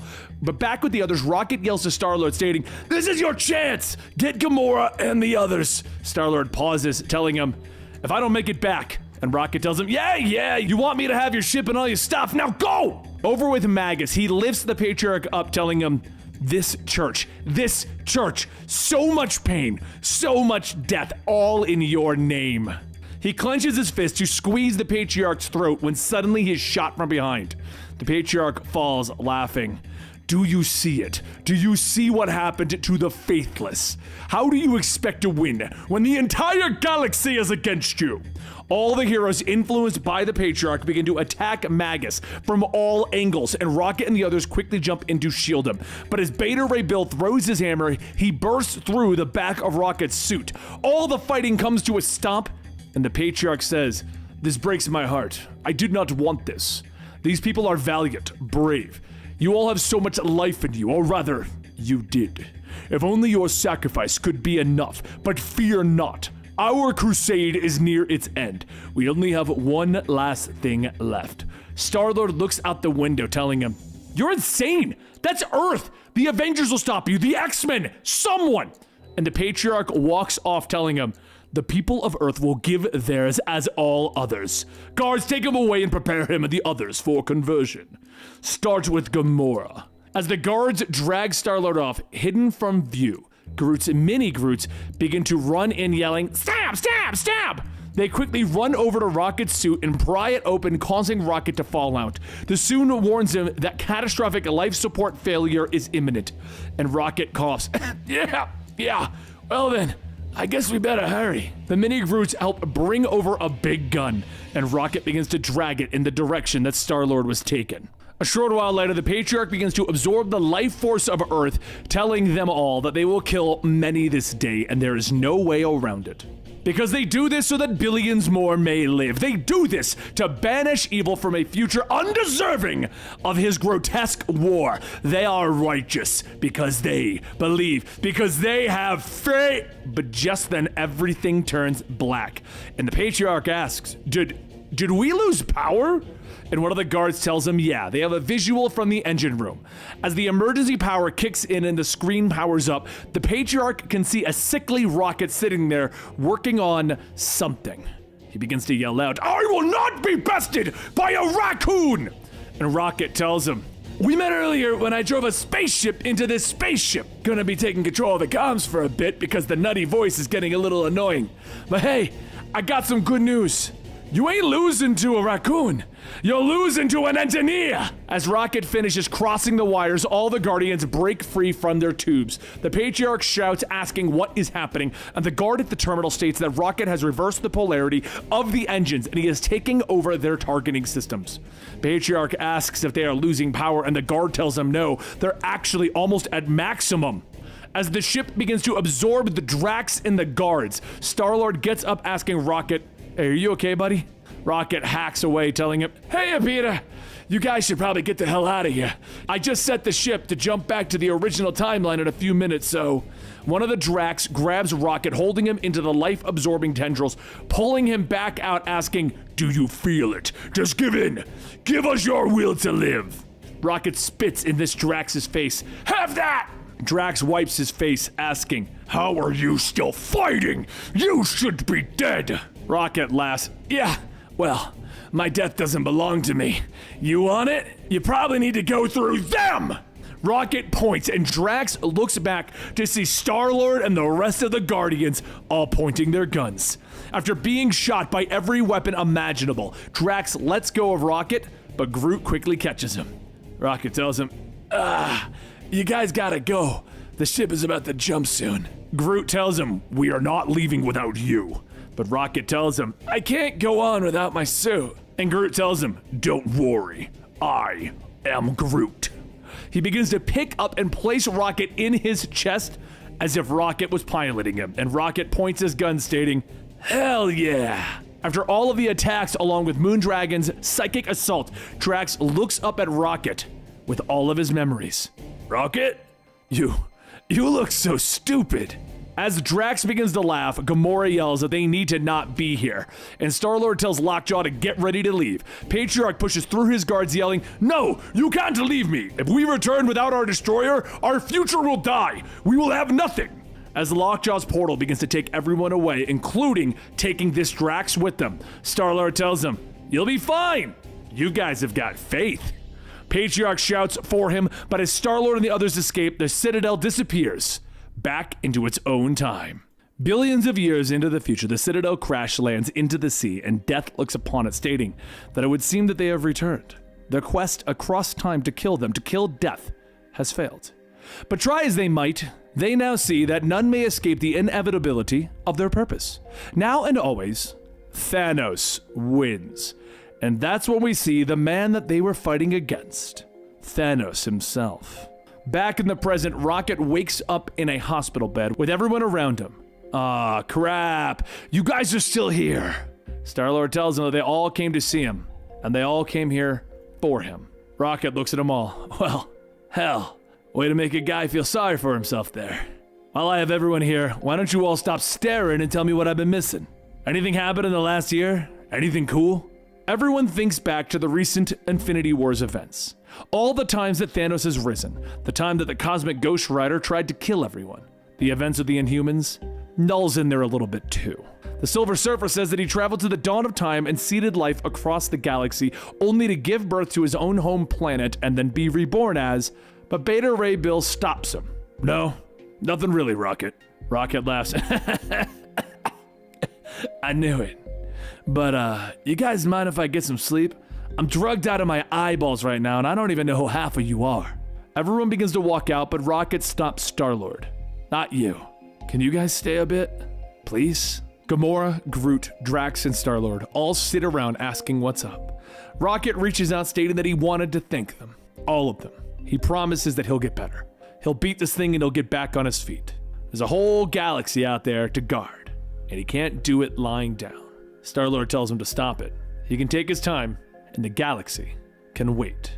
I hope you guys enjoyed this 3-hour-long Guardians of the Galaxy video. We grabbed everything that we could find here in Comicstorian that we haven't covered as one big video. For the most part, this was an earlier video that we just added on the new Guardians of the Galaxy storyline. But make sure you like and subscribe because we're going to be bringing you the brand new Guardians of the Galaxy storyline this week right here at Comicstorian. Thank you, and I'll see you next time.